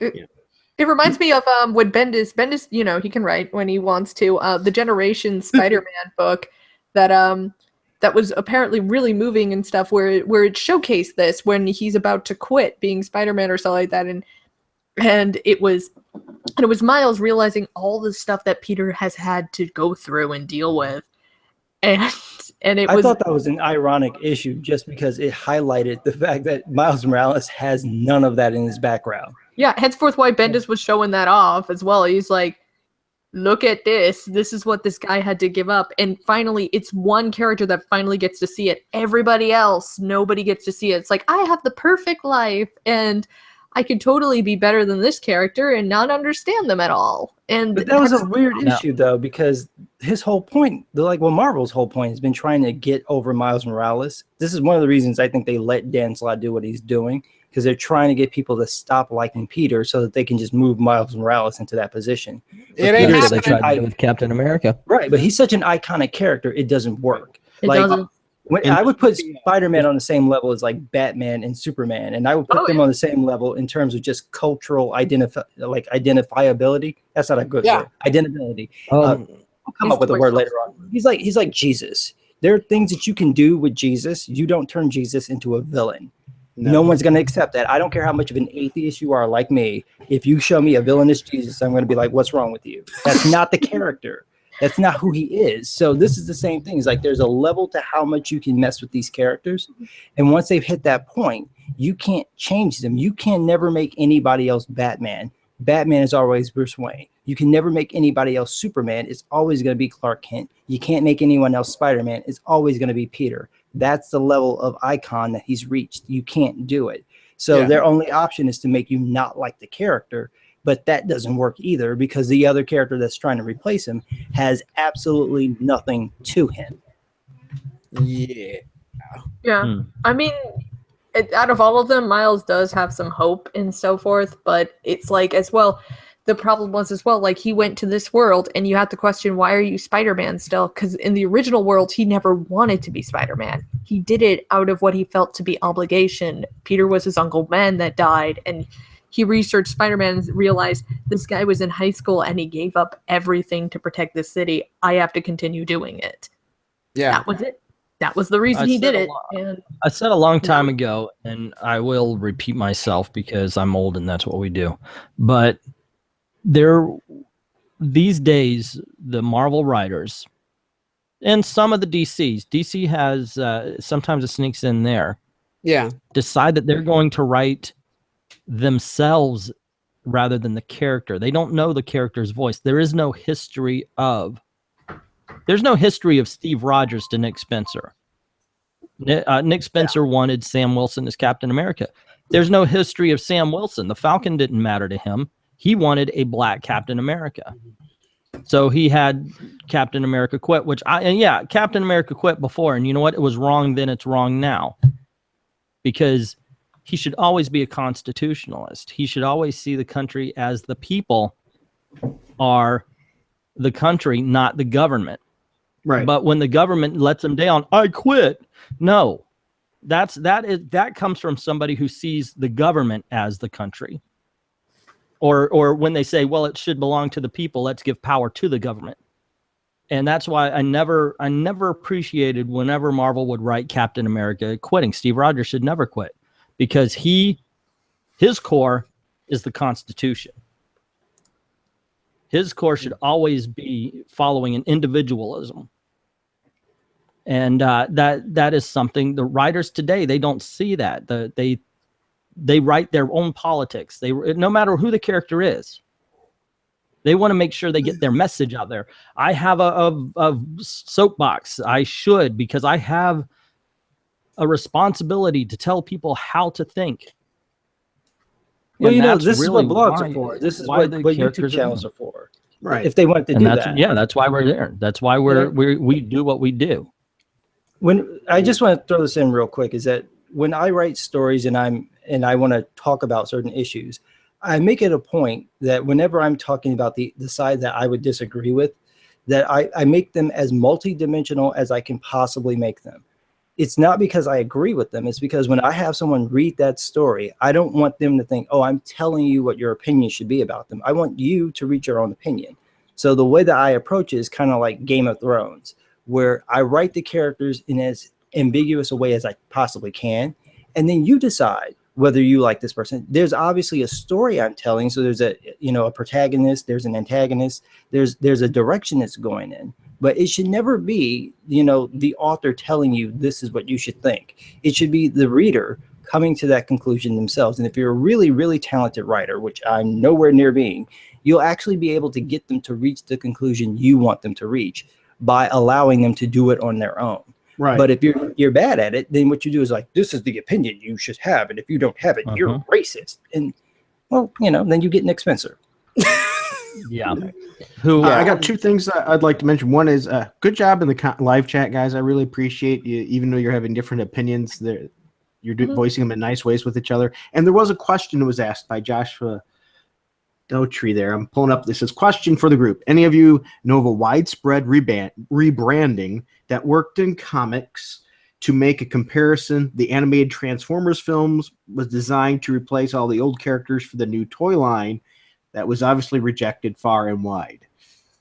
So any rebranding that worked. Are they talking about the second generation of Transformers? Well, he was using that rebranding as an example. Oh, I understood the meaning of rebranding, but what I was referring to is like, what are they what if the person was referring to what happened to end the first generation of Transformers, and then Well, but that wasn't really rebranding though. That was just them trying to push out the new toy line. Yeah. Like a rebranding would be what Marvel's done, where they've completely, they basically kept the names but switched out everything. There was. Oh, sorry. I don't know of any off the top of my head. Not on a massive scale. Not on a massive scale. I mean, New Coke, Marvel. But I think the closest I could think of is, what was it? The anime one. Right after the Crisis on Infinite Earths? That would be it. That's probably the only one I can think of. But was that really rebranding though? That was more of them. That was more of them. That was just completely continuity retconning. That was Wait, are we talking about Transformers or something else? I don't know what we're talking about. What you're doing is you are keeping the names and you're giving a different product. If you read Superman, if you read Batman, okay. Crisis, MK Geiger mentioned Captain Marvel's a rebranding. Yeah, that's true. Yeah, but is it doing well? Yeah, but when it started, they were different characters, not extraordinary. Kept their course. So yeah, I guess it would depend on rebranding, not on a massive scale. What about that Avatar Legend of Korra? That did okay for what it was worth. Well, that too isn't really rebranding because they were just telling a second part of the story, but that actually bombed. I kind of a little bit know LaShawn Thomas, who was working as one of the storyboard artists on there and then one of the storyboard directors on there. Yeah. And they were struggling. They were going to get canceled that first season because the numbers were not there. And the mistake that they made is exactly the mistake that Marvel made, is you took something that already has an established fan base. And if you were telling someone, hey, we're going to bring it back, you know what they want to see? The thing that you just ended. And instead of giving them what they wanted, they brought in this new character. Now, they would have been fine if that had been a movie, like a standalone movie. Nobody would have had a problem with it. But when they're like, hey, I want to see Aang, I want to see this character, I want to see that character, and you give them Korra, they're like, who the hell is this girl? So that for that first season, they could barely hold on. And the second season's number came in, and they were even worse. And they weren't selling any of like the tie-in merchandise. That was not selling. And that's really where, Nickelodeon is concerned, honestly. That's what killed the Young Justice show. They couldn't sell toys, so they canceled the show, no matter how much people liked it. So that was what happened with that. They had to fight to get the next couple of seasons for Legend of Korra. And at first, they were going to do it like a direct-to-video kind of thing and release it that way. And they managed to talk them into showing it on TV. I think they didn't show all the episodes. So there was like a couple that they had to, like they kept on the side, but they really had to fight for that. Mariana mentioned what Marvel's done to their flagship characters is the equivalent of selling classic Coke with new Coke in the bottles. And I agree. You know what? If Coke was smart, they would have brought out that new Coke and kept classic Coke there. It was such a shock to people. They said, oh, heck no. And it only took days for Coke to realize they did a massive mistake and switch it back, which is amazing. Marvel hasn't figured that out yet. No. If they would have kept classic Coke and brought out new Coke. But they call us racist for that. That is literally what happened. MK Giger came up with one that was good, and that's Battlestar Galactica. Yeah. I guess same names, different kind of characters, and it was good. Yeah. Now, other than that, on a massive company scale, no. But you could look at certain characters like Captain Marvel to get rebranded, and then they said, "Hey, we've got this female character now. We want to make her a flagship to our company, Marvel Comics, and it's Captain Marvel. It's great. It's a name. Oh, wait, it's a black woman. We better make it a white woman." So they proved their racism again. Hey, wouldn't Blue Beetle count as a good one? Yep. Yeah. Yes. And Green Lanterns, because they learned how to do that in Bloodlines. Well, usually no, not Green Lanterns. The thing that keeps Green Lanterns out of that is all the time there was multiple. Yeah. There's so you don't. Right. Oh, Flash. The Flash is constant rebranding. You had Jay Garrick and then Barry Allen, and then the only one that didn't work was when they the Flash. Bart. Yeah. Bart. Yeah. You cut out. I was very upset with that because he's one of my favorite characters, and they aged him up and then killed him, and I'm like, you bastards. I saw the artwork to the death one. I will have to say the flashback to it is just beautifully done. So I actually steal some of that artwork just to practice. Was that the one with Carl Kerschel? It's the one where his clone, Bart's clone, like No, I mean the artist. Was that Carl Kerschel? Maybe I forget. I only saw the clips of it, and I've been hunting down the book because I mean I don't know anything about the book. It could be terrible, but the artwork and the You're talking about the one where he tracked down Inertia and then like beat the crap out of him. Yeah, and then freezes him and puts him in the. Yeah, that's a Carl Kerschel. I forget which book it is. I have I found the pages online, so I have like a handful of the pages. His artwork is amazing. He's on the Gotham book with the kids, the girls. Gotham Academy. Oh Gotham yeah, that's nice. I've heard good things about it. I haven't read it myself. By the way, Gotham Academy is awesome. It is definitely worth picking up the trade. It's about a school. I mean, and you got these characters and they solve mysteries around the school. I mean, it's really like Scooby-Doo in a Gotham school. I mean, except for without a talking dog. They have that kind of character in there, but the dialogue, the plot, it's a very well written book. That's cool. Yeah, I would. I heard. And somebody pointed out to me, and yes, you're right. I forgot Alan Scott to Hal Jordan would be the character. Also, that was a serious rebranding. Though. They totally changed his history. Right. To, like, retcon him out of ever being a Green Lantern. Yeah, the ring and everything completely different. Ron Husher, I said it right the first time, but I'm too tired. Herschen asked the question, wait, JSG is black, and that has not yet been proven, but it's leaning towards the positive, yes. MK Geiger says, if you could take B or C list heroes and make a comic about them, who would each of you pick? Nightcrawler. Nova. I love me some Nightcrawler. Class, you shut up. I'm sorry. He's my favorite. He's my favorite X-Men, but he is totally like a C-class character. I'm sorry. He can't the sustain his X-Men own are book. an A-list team, but he's not an A-list character. Yeah. Yeah. I have to admit it. As much as I like him, you'd have to completely change his history, but you can make it work. My answer's sort of vague. I'd go with Mockingbird, but you got to give her a good writer and a good story. Yeah. She was great in Avengers West Coast. I mean, what wasted potential? I would like to write a decent Legion of Superheroes because they get rebooted every 15 issues. Mm-hmm. You didn't like the DNA version that they did a few years ago with Olivier Coipel? The new 52 version? I didn't No, before that. When they brought it was right after it was Legion Lost, Legion World, and then they it lasted 50 issues and then they stopped. I would love to write a decent Legion of Superheroes being rebooted. Yeah, that's true. Okay, so we are called out for being a positive group of guys. We try to be, even when we're calling out the bad elements. There's no need to get evil about it. There's no need to call names, or at least not and homosexual slurs and such, like homophobic and such. So thank you very much for your comment. I saw it, but I forgot. I missed who said it. I missed it completely, so thanks for catching it. How about you, Nightwolf? You never answered that question. D or C list character? You got it? Oh, I must have gotten overshadowed by JGS here. I said Nova. Nova, okay. Richard Rider Nova. I want to actually bring him back to the prominence he was before he just dropped off the map and then they replaced him with Sam. But I'd probably keep Sam around too and just, do the same thing that DC's been doing with Jessica Cruz and Simon Bass. Just make a buddy cop, comic book with the Nova Corps. Yeah. Sonic Hedgehog 1 mentioned Nightwalker. I forgot about that character. I actually really... Nightwalker, he said. Is there not a Nightwalker? Night Stalker is what it says right here. Sonic the Hedgehog's Night Stalker. Yeah. Gotta go fast. No, it's not. I see it right in front of me. There's no S. It says Nightwalker on my screen. It says Nightwalker.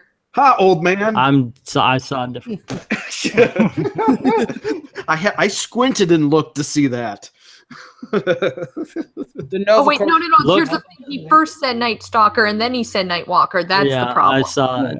Okay, I see what's going on. Okay, I read the first one. When I read, we're both right and wrong. Success. Combo. I don't know. There you go. I'm like way. I don't know if y'all noticed the sound of my voice, but I'm dang tired. We'll wrap it up in So just a couple I don't know minutes. if my eyes are. Mary, No. Please, by all means, keep it going. I've been sick, Mariana and mentioned it has me sleeping in the daytime, and I stay awake all night, which is messed up. So I'm trying to stay up so I can get some sleep at nighttime and then sleep all through the night. So this is awesome for me. Thank you. All right. Mariana mentioned I want a Beast and Wonder Man buddy comic, and I agree 100%. I think that's a That would great be duo. awesome. I always love them when they have the buddy stories. Yeah, their days in the Avengers were pretty cool. Blue They Beetle. actually made a variant of them on a cover, just those two. But I wouldn't buy it because it's a variant and it's meant to pull on your heartstrings. Yeah. Another question for the group is any characters you found yourselves burnt out on, but not because of Marvel's bad writing? Wolverine. Deadpool. Yeah. Deadpool. Venom. Probably Oh, Venom. Oh, poor Venom. I'm sorry. Deadpool. Okay. Yeah. We can be varied. There's too much love for Deadpool currently. I my think opinion. if I were really to think about it, though, Deadpool. Yeah. Yeah. Okay. Mr. Dystopian mentioned, do you think Marvel will cancel its Netflix Punisher? I'm going to say no. I mean, it's already pretty much No. done. They're just Gotta going to have postpone it. a little bit. I want to see, though, because of it, I want to see Tom Holland show up in the Netflix shows. I know it'll never happen, but the guy that plays the Punisher and Tom Holland were buddies. They trained for their roles, and they practiced to get these roles, by practicing on each other as their characters. Do you know how cool that would I'm be? pretty sure they'll cancel their episode Punisher Goes to Las Vegas. That's not going to happen. But Yeah, it'll be retooled and renamed or something like that. Yeah. As long as we don't get Frankenstein Punisher, we should be a little bit okay. Oh, or War Machine Punisher. We should be fine. Hey, No. you just thought maybe I should do it. I forgot about. I should do a Frankencastle for flashback for the stash for this season. there you go. That book That may work. sucked. There is actually an independent I picked up today. Sherlock Frankenstein. It might. People need to... What the heck? Sherlock Frankenstein? You actually bought that? But yeah, Frankenstein. I thought for a moment we were Sherlock- talking about League of Extraordinary Gentlemen or something. Sherlock Yeah. Frankenstein and the Legion of Evil is what it's called. So I figured, okay, why not? You know what about villains? We need more really good villains. Like, redeem these, make these villains really cool, especially in Marvel. Like, DC's doing some interesting stuff, but Marvel, come on, you have a large repertoire. Stop making them stupid and make some scary stuff. Well, they're too busy No, having their heroes fight each other, so they can't have villains. Oh, yeah, right. That's their biggest problem currently is that instead of focusing on hero versus villain, Yeah. they focus on hero versus hero. But hear me out. Hear me that out. was Captain- You know, because of Civil War, they should have made an aftermath thing of somebody that used that to their advantage. Because obviously, if you're a villain and you see your rival hero fighting another hero, you're immediately going to realize, I can do so much crime right now. That's right. And like do a whole entire thing of a low life, like very low tier grunt, gathering forces, stealing shit where they know that the heroes are fighting against each other, so they will be too distracted to go after them. Steal weaponry. By the time you're done, and by the time Civil War is ended, you've become the new Kingpin. Yeah. That's a good idea. That's why they're not going to do that. Yeah. No, That's the problem. Any good idea that we try and give them, they're not going to take because it's a good idea. Yeah. No, let's do reverse psychology. Let's give them a bad idea and then see if they follow through with it. But I'm a girl, and I Whatever can you write do, ideas. don't bring back. like Whatever a you do, don't villain. bring back the good villains. Keep them fighting each other. Don't bring back villains. Oh, when they bring back the villains, don't though, they know. have to be comedy relief. Rest in peace, Craven.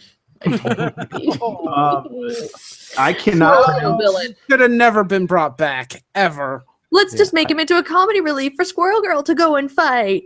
Oh my!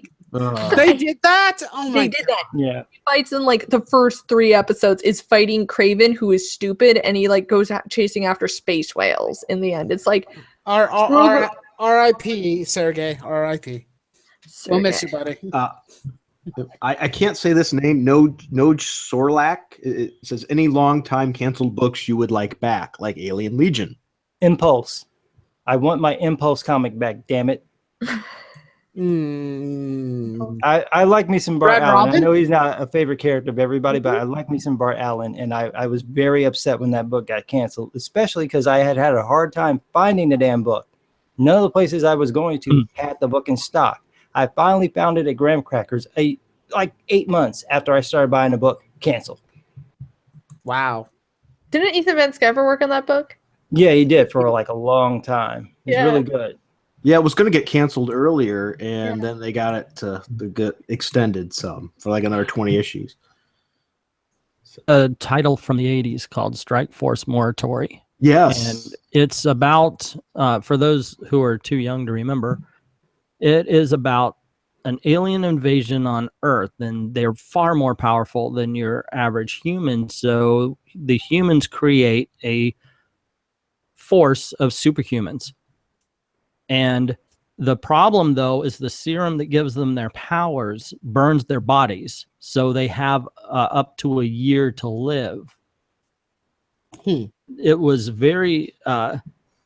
It was a good story. It was a good fight the alien invasion story. At the same time, you knew that at any point, whether it was heroic or not, your favorite character could go.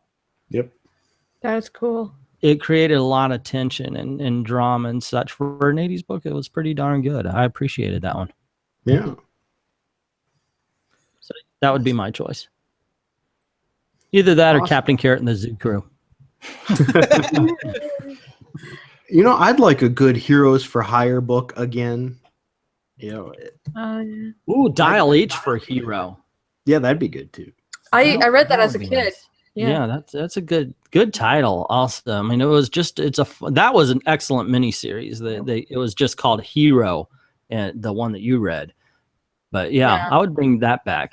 I think that has. He had in the back like all about the original Dial H for Hero character, and I was like, "This is cool. I want to know more." Now, Nick W. The only problem I would have with bringing back Starman, Robinson nailed it so perfectly the first time. I would almost have to insist that in order to bring it back, he would have to continue it. Which version of Starman was that? I can't recall off the top of my head. It's the one I forget the kid's name, but he was he worked in a collector shop. You know, he would buy antiquities and collector items and such. It was very dark. It was mature without being Vertigo. Was that the 90s one? Yeah, really good story. Yeah, I had just missed that because that was around the time that I had gotten into comics, and then I had fallen out a little bit because I couldn't find a comic book store. So I missed a good chunk of stuff from 90, 94 until about like 97. Actually, that's a good time to miss. Yeah, I know. I get to miss all of the Spider-Man Clone Saga, so that was great. Yeah. What I think is fun. Oh, sorry. Oh, that is considered the dark period for comics. Yet it feels so much darker now. It does, because we have so much toxic, like just rage and hatred in our books. And in those, it was just a bunch of people that were like, what sells while we're all going to die? Malibu Comic Heroes. Yeah, I liked Prime. That was pretty good. And what was that main? They're Ultra, the Ultra Force was Ultra Force. Yeah, that was okay. I didn't mind. Which one was it? The book that they put a hole through the whole issue from a guy that got shot through the chest? I can't remember what that was. That's funny. Exiles. That'd be a good one to bring back. Oh no, Exiles was decent. Yeah, they're kind of doing that with the Cable book, aren't they? Probably. Yeah, I think so. They're like, I thought they were going to bring back the Exiles. I thought there was I know like Blink is in it. I don't know if it's like the Blink that was from the alternate universe, or if it's actually Blink from like an Age of Apocalypse Blink. I don't know, but I saw that she was on the cover. So there's been several mentions for Hank Pym. Hank Pym is awesome. He's like Hank Yellow the Ultron guy or something like that. Yeah. Yeah, I did actually, but it was in the 90s. I read, I'm sorry, he asked me, did I ever read the Malibu Street Fighter? It's 2 issues. Yeah, I read it long ago. Did anybody read the Double Dragon I was comics? just thinking, Gary Smith, There I was was a just Double thinking Dragon Grimjack. comic? That's Yes, awesome. there was. Wow. Sounds like fun. I have some of them. So. You kids probably have never heard of this character, but there was a character in the 80s called Grimjack. It's almost like a Mad Max kind of thing. Mad Max and Judge Dredd, I guess it would be a mix of really good stories. No, that was way before my time. I'm sorry. I'm young. I think I've heard about them once by somebody, but Yeah. never read them. Yeah, old man. How do you Good. expect us to know those? Well, in the 80s, there was actually quite a few really good independent books. You had the DN Agents, Grimjack, Grendel, Mage. They actually brought back Mage. Yeah, I saw that they've been republishing a lot of those old comics too, and putting them in like these massive omnibuses. Something about being old is like we'll talk about something and it'll be like, yeah, that was a long time ago. What do you mean that was like in 1994? That's not a long time ago. It was like 20 freaking years. Ugh. There are whole groups of people you're going to talk to now who weren't even born. Yeah, I know. I'm starting to feel it now. It's terrible. yeah. That happens. The first time somebody calls you sir, and it's serious, you'll be like, yeah, wait, well, oh, okay, thank you. Yeah, that kind of throws you. Hey, Doug, I'm not going to write a Double Dragon, a Bobo book. and the first time you order a drink without them carding you, that's when you realize. Yeah, that's never happened to me. I'm sorry. I still get carded. So yeah. Don't feel bad. My mom continued to get carded. Yes, and she was like in her 60s. So don't feel bad. Well, there you she go. got carded so many times because people thought that she was younger than she was. Of all the original Image titles, 2 stood out and they got canceled way too soon. M.K. Geiger brought up Wildstar, which was, I believe, was that Ordway? Or I think it was. I don't remember. Or was it? Yeah, it was Ordway. Jerry Ordway? I may be wrong. I'm sorry, guys. I'm a little tired. And the other one was Mike Grell's Shaman's Tears. Just amazing books. And highly recommend. They're just a couple issues. I'm sure you can find them in quarter book boxes now, but would not be disappointed to pick them up. Sorry, guys. I know old comics. That's I like learning about this stuff. I'm glad because now I'm not the only one, and I'm not the only one out here that could fall into dust at any moment. So it's good to know. Yeah. That's why I watch your videos, so that I know about comics that I've never heard of before. Or if you're going to die. M.K. Geiger says, "Oh, he was about to put down Shaman's Tears." Yeah, it's kind of funny because when Image was first made, you definitely had all of the people who came in first. Jim Lee, you know him, Jim Lee, Rob Liefeld, Mark Sylvester, so forth, so on. And they created their characters. And of them, it was like, okay, Spawn's all right. Savage Dragon for the time was okay. It does not hold up. No. I've heard about today's Savage Dragon. But the others were not really all that great. The only other one you could maybe squint and see it is okay was Cyberforce. But Jim Lee admits that he's not a writer, so Wildcats, the earlier issues were horrible. But then they started adding on different ones, and you got like you got Wildstar, and you got Shaman's Tears, and oh my gosh, Larry Hama did one.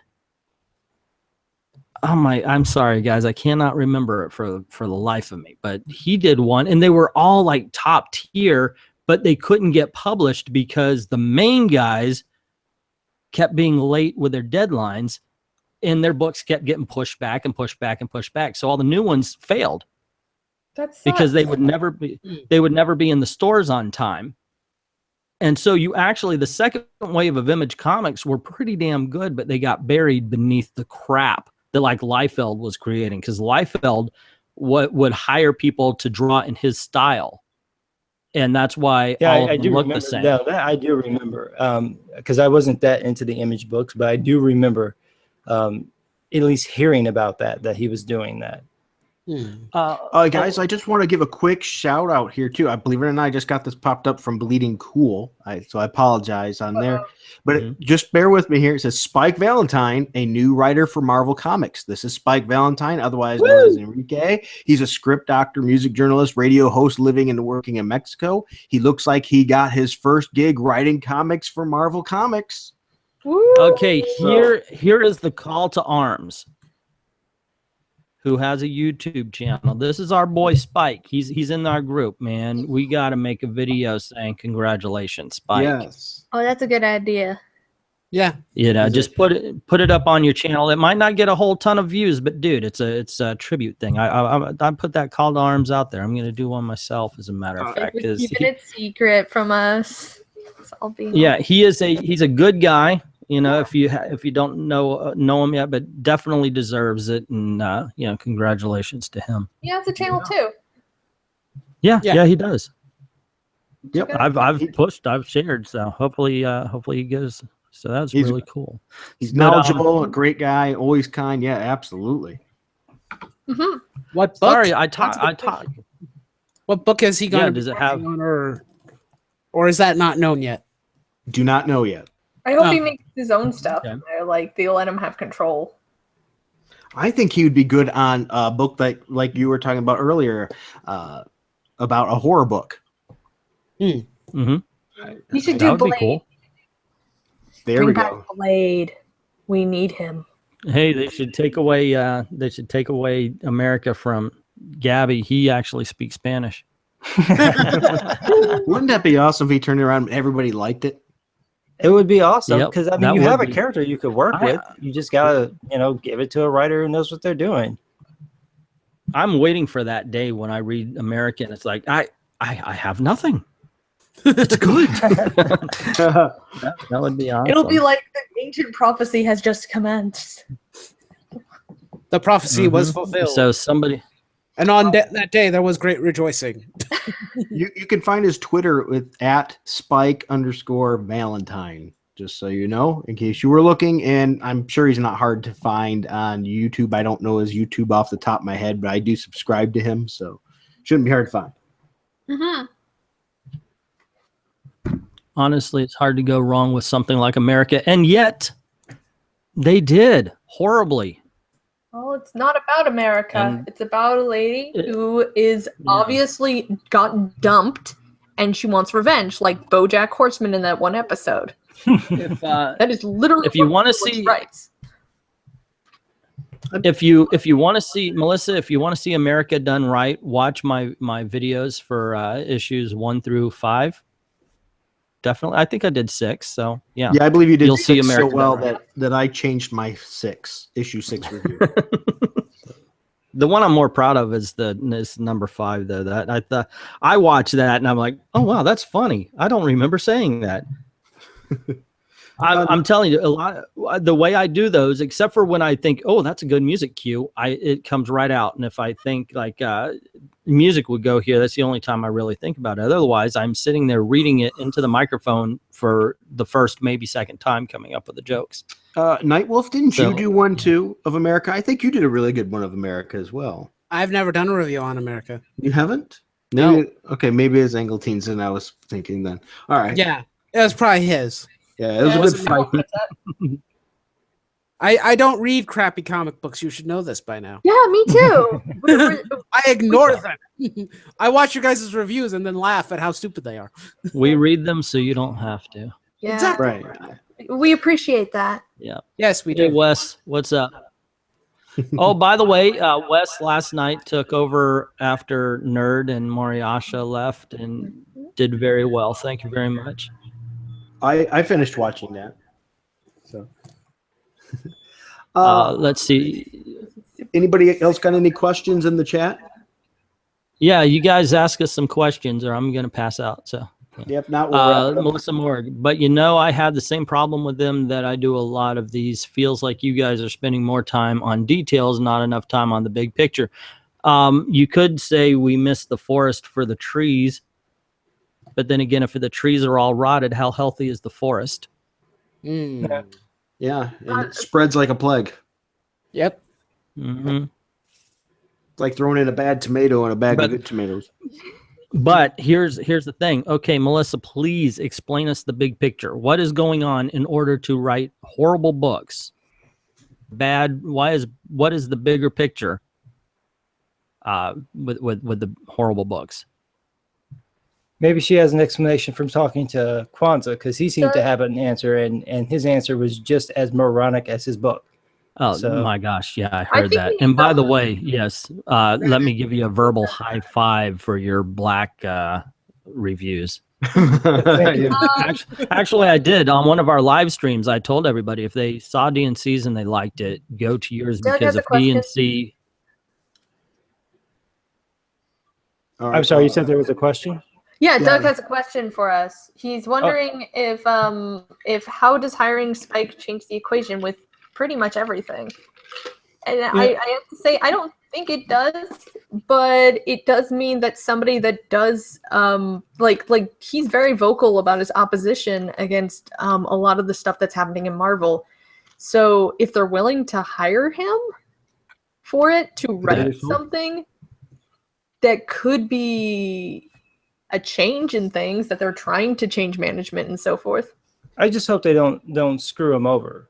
You know, Yeah. Yeah, that's a problem. and That's- Make an example that's out of him. always a risk of it, that they may have hired him to say, "Oh, this crowd might like him," and then they'll put him on a book that they basically nerf, and then Also- say, to see if we'll roast the book and then trash someone that we're supposed to like. Mhm. Yeah. well, if he that's a writes good bad things, he knows that he's got a whole bunch of people who are going to make a video about it. Yeah, also, it's just he's a friend of ours, and congratulations, Melissa. The bigger picture is that it's fun. You can make a fun book and still write it well. Yeah, there's I'm sorry, Kwanzaa's what's a really- fun about it? I don't understand what's fun about writing, for example, with Iceman. What's fun about writing a character who is basically a caricature of gay people? And it's written by a gay man who's basically writing his autobiography again. He's already done it once. He's writing it again, but instead of being honest to himself and being honest with the character, he's basically spent all of his energy. So he's like half-assing it. What's fun about that? The character is insulting. Yeah. There's nothing fun about it. So Melissa's saying that that Kwanzaa is a good guy. The thing is you agree with him on a lot of stuff, so he's good to you. If he walked by and said, "Hey, I like you, Melissa," and slapped you every day, good guy, even though he treats everybody different. Well, my interactions with him haven't been that bad. It's that I've seen the type of guy that he is. He's the type of guy who, like many of these folks who are on the far left, they have an opinion, and they seem like they're willing to engage you in conversation, but they're really only trying to wait so they can talk again. and Oh, tell I you got some their bad opinion. news, guys. I'm sorry. That article, of course, being bleeding cool, Spike is on here now. He said, guys, that's old news from 2014. I did years ago. I stopped my pitches 2015. I didn't want to write weak sauce and had a terrible time with Nick Lowe. Wait a minute, Oh, wait a minute. Oh, sorry. okay. damn Oh, it. there was a Bleeding- video with you, wasn't there, Spike, where they wasn't it in Doug did a whole entire video about you and your. There was something, and I thought it was you, and that you said that it was just an awful time. I'd like to point out that Melissa, I think, has me confused with just some guy. Because I've never I didn't say anything about the Iceman or the Lady Thor stuff. Melissa is the only one who can make that mistake. Yeah, I was gonna say, you guys sound so similar. I mean, Oh yes, we're very hard to tell apart. Yeah, just exactly the same person. well, now I Yep. feel terrible though for the Spike thing. Good, thanks again, Bleeding Cool. You suck. No kidding. I did preface it with it being bleeding cool though, just in all fairness there. That's true. Wes Collins says he believes this local comic shop owner believes Disney might actually shut down Marvel Publishing and license the IP wholesale to another company. Not unrealistic with reprints of old books. You know what? I have suspected that they might do this, and the Sure. reason why is because that is a Disney move. They do that a lot with companies that they acquire. Where they will keep LucasArts. them around for a while, and then Right. when they no longer have any real use for them, when they get what they want, basically they shut it down. They did that to the Lucasfilm. LucasArts, the Monkey Real- Island people, they did some great games, but I will say, Oh, I yeah. will say in their defense, they were out of their prime anyway. By that point, George Lucas decided to cut off their more independent and fun games like Maniac Mansion and the other stuff they were very notorious for, and he went straight to nothing but Star Wars. But didn't they cut off that they had that one game that was coming out? It had some like numbers in the title. I can't remember what it was, but it was Star Wars 1313. Yes, it was in mid-production. It was practically done. They just said, nope, we're not putting it out. Yeah. They just completely sidelined the game. Well, there might have been a reason for that. That game was supposed to be a rated R Star Wars game. Because it focused on the darker elements of Star Wars, because it's supposed to take place at the near the bottom level of the crime levels of Coruscant. You know what really pissed me off about that was them getting rid of all of the expanded universe stuff. Yeah, that really got under my skin. I was so mad about that. That's why I don't like the current Star Wars product, because they took all of that away, which had some of my favorite things in it, like Mara Jade and the twins. It also took away the Old Republic and whatnot. Yeah, it's still there. Well, yeah, it's there. It's there. It's there, still but it's not canon anymore. Yeah, it doesn't matter. It's still there. To you, it's canon. Jade. I don't do the headcanon thing, because then you end up turning into like those folks on Tumblr. Oh no, not the people. Point being is you can create your own universe on that. You think I watch the freaking prequels? Why should I? I love the trilogy. The Holy Trinity is perfect the way it is. Thank you very much. Stop fucking with it, George Lucas. It's just one of those, you don't have to have all the bad, if you like it, then it's good for you. Well, I'm just thinking about it from a fan perspective, but also from a business perspective. You have all that material that brings you fans. Why would you scrub everything that's there when you know you have a built-in fan base that's probably going to be irritated with you scrapping that? And I think the novels have actually suffered some, maybe not the comics. The comics seem to be doing better than they were doing at Dark Horse. But the novels have definitely taken a hit because of that, because you've taken away like this entire market that people liked. Yeah. You took it away. And not only that, the books are largely out of print. And so some of the really good books that were made, you have to search and hunt them down. Yeah, I think I looked up for like old trades of some of the old comic books that were based on some of the novels, and they were expensive because they're now out of print and we can't get them anymore. And unless Disney decides to, print them back up again, you're going to be hard pressed to find any of them cheap. You forget Disney is run by Senator Palpatine. So yes, exactly. That's the problem. You're never going to get anything that you like. Like the moment you like it, they're going to like, we're going to take that from you. So I don't know. That was just one of those moves that I thought that was really bad from what Disney did. And I figured that they're going to do the same thing to Marvel eventually, because they're licensing out the Star Wars stuff to IDW. Yeah.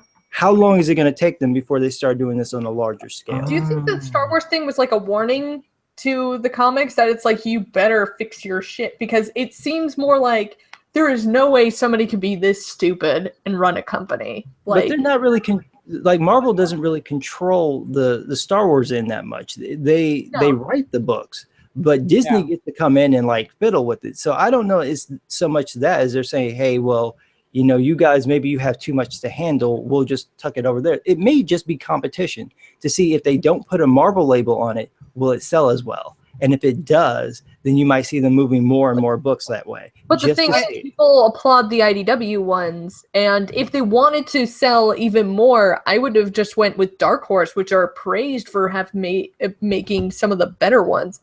I read one that was... Remember the way that they treated them, they screwed them. They let them think that Disney let Dark Horse think they were going to keep the license for longer, and then straight up pulled it from up under them. Like all of a sudden, like at the last moment, they literally didn't know when Disney was going to pull the books from them. And so they just say, oh, you're not going to have it anymore. So I don't think they want to go back to them, because there might be some tension there. Yeah. There was a really good question in the comments. Yeah. I like the way it was put.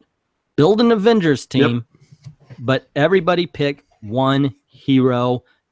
Frugal, you're the host, so you want to start it? Sure. I was going to read the question. You actually beat me to it, so it worked out great. Okay. Well, since it's an Avengers team, I know he didn't start in issue 1, but he's been a founding member, and I can't picture Avengers really that much without him. I'm going to go with Steve Rogers, Captain America. And a Hey, bus. Nerd Wonder, how about that?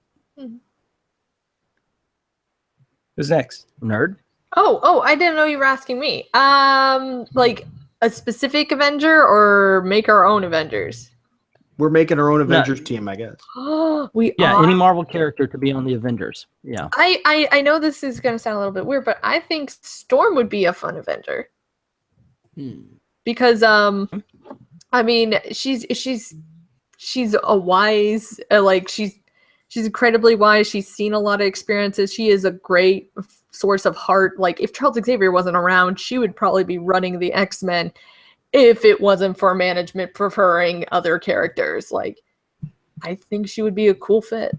Douglas Ernst wants to add barf. I don't Only see if he anything wrong pukes with up that. Batman. Everybody would be sitting around the card table. Oh my gosh, Thanos is coming. He's got the Infinity Gems. Barf. Now we have them. Let's go kick his ass. That's right. Yeah, what the All right, so far we've got Captain America and Storm. How about you, Nightwolf? Who do you throw in there? Well, I wanted to point out something else that was earlier when we were talking about Marvel potential or Disney moving potential characters out. And I don't mean to bring the topic up again, but I wanted to point this out because I think it's somewhat ironic and funny.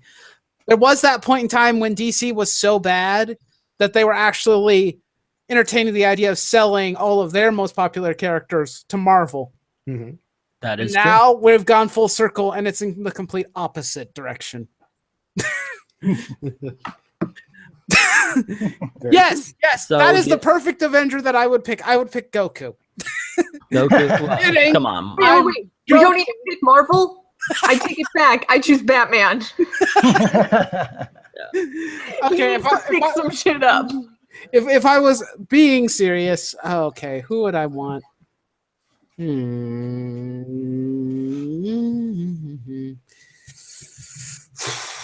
I don't know. Pick a Pokemon. I mean, Pick a Pokemon. No. Pick a Marvel character. What Marvel character do you know? You see the movies at least, dude. I'm trying to. No. Should we go back to you? I don't want to. I was thinking Star-Lord, but I was like, no, he should stay on the Guardians. He's fine where he is. He could be both. They do it all the time. Pick someone else. I'm lost, and my JSG. What do you got? Okay, so any Marvel character, right? Yep. Any Marvel character. Okay. I would go, and it's going to be a little bit weird, but I would go with Bishop. Nobody's using Bishop, and I like the interplay that he would have, especially with someone like Captain America. There might be some nice tension between those characters, and it'd be a little bit interesting to see. Okay. Let's see. So So right, if he steps out of line, just smack him upside the head with the shield a couple times. I'm a bit of a strategist here, and we've got a tactician, we've got an energy, we've got an elemental, and we've got an undecisive. So I think we would need a brick. Mm-hmm. We need that tank. Yeah, we need a tank. Obviously, the Hulk is the first person you go to, but I think the Hulk himself should be an elemental. He should just be a force of nature rather than some. I always thought it was stupid when you see him as the Hulk casually standing around with people. If he's not angry, he's not the Hulk. The He way can't I would be. do it. Yeah, so I would have to go with a different brick, and I know I'm gonna this is all obscure and everything, but I would go with the strong guy from X Factor because you also need comic relief in this, and I think he would be really good on that. Yeah, I actually like that. That'd be cool. I think then the only character that we would be missing from this team would probably be some sort of tech genius. One way to look at it. So One. Okay, so let's see. Oh wait, no, Bishop would probably cover that aspect too. Now that I think about it. Okay. To an extent, he would anyway. Dude, I you were think. almost there. You were almost at the slide, and then you how about backed a off. range Come on, man. fighter? We have the mage kind of thing. We got the front warrior. We got the Well, for range, you have Storm and Bishop already. yeah, but And there's Captain like America's mighty shield. Yeah. You realize though that we've pretty much created the X-Men. Just with Captain America leading it. It's just the X-Men with Captain America That's leading true, we did, didn't we? Yeah. Oh, Well, somebody had to make this team good. That's true. Well, at least we didn't say, Ah. "Ooh, I'd put Eternity and the Living Tribunal on the team." You know, we didn't go stupid on it. Yeah. I think I'd probably just take Scott Lang Ant-Man again He's cool. Yeah. because I think he's a fun character. How about Steel Spider? America Chavez versus Spot. That would be a good story. Yeah, both of them opening portals and dimensions and such. Oh, that would be Battle of the Portal Punchers. Yeah. Always punch up. Just as long as the Spot gets to take crack shots at her in comedy form. Okay, now Yeah. we have the same question, but this time the Justice League. Okay, I'll so go now we're last. looking at DC heroes. Yeah, I'll go last this time. Okay, Knight, come on. This Name a one's DC hero. Well, we would need leadership, obviously, and the most prominent leader for the Justice League is always Superman. Yeah. So Okay. probably you can't have a DC universe basically without Superman because he's the heart and soul of the DC universe. Which pretty Superman? much. Chinese Superman or? Clark Kent. I'm sorry. It's just got to be Clark Kent Superman. Okay. It's How gonna about be you, the Frugal? Well, I'll go last because I went first last time. Okay. JSG? Let's see. Well, the most obvious one would be Batman, so I'm not going to go with that. Maybe we should just say the Trinity is excluded, like they're already there. Oh, okay. Okay. I think Nightwolf named Superman because he can't think of any DC heroes. So you got another one that's He not. picked the Trinity. There we go. If you wanted me to if the Trinity are already Prove us established and wrong. we're just talking about others, then Dr. Fate. There you go. Okay, good Yeah. one. Man, Good he just system. proved you wrong, didn't he? Can we I do the very finger much snap? We appreciate go that.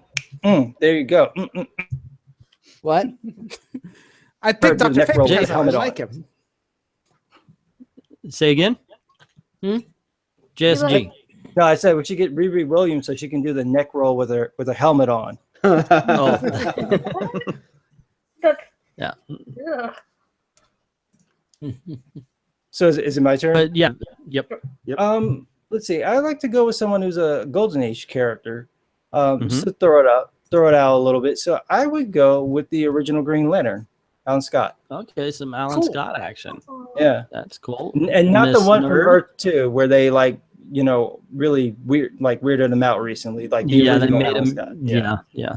Yeah. The one you could take out with a number 2 pencil. Okay, Nerd Wonder. I always found him kind of interesting, so I would want to see Red Tornado. Red Tornado. Okay, former Justice League member himself. Mm-hmm. And I guess he wants to go. Now, I'm thinking he was on the Justice League, yes, but he's such a good character and he's been used so poorly, especially in Legends of Tomorrow. And I'd say Firestorm.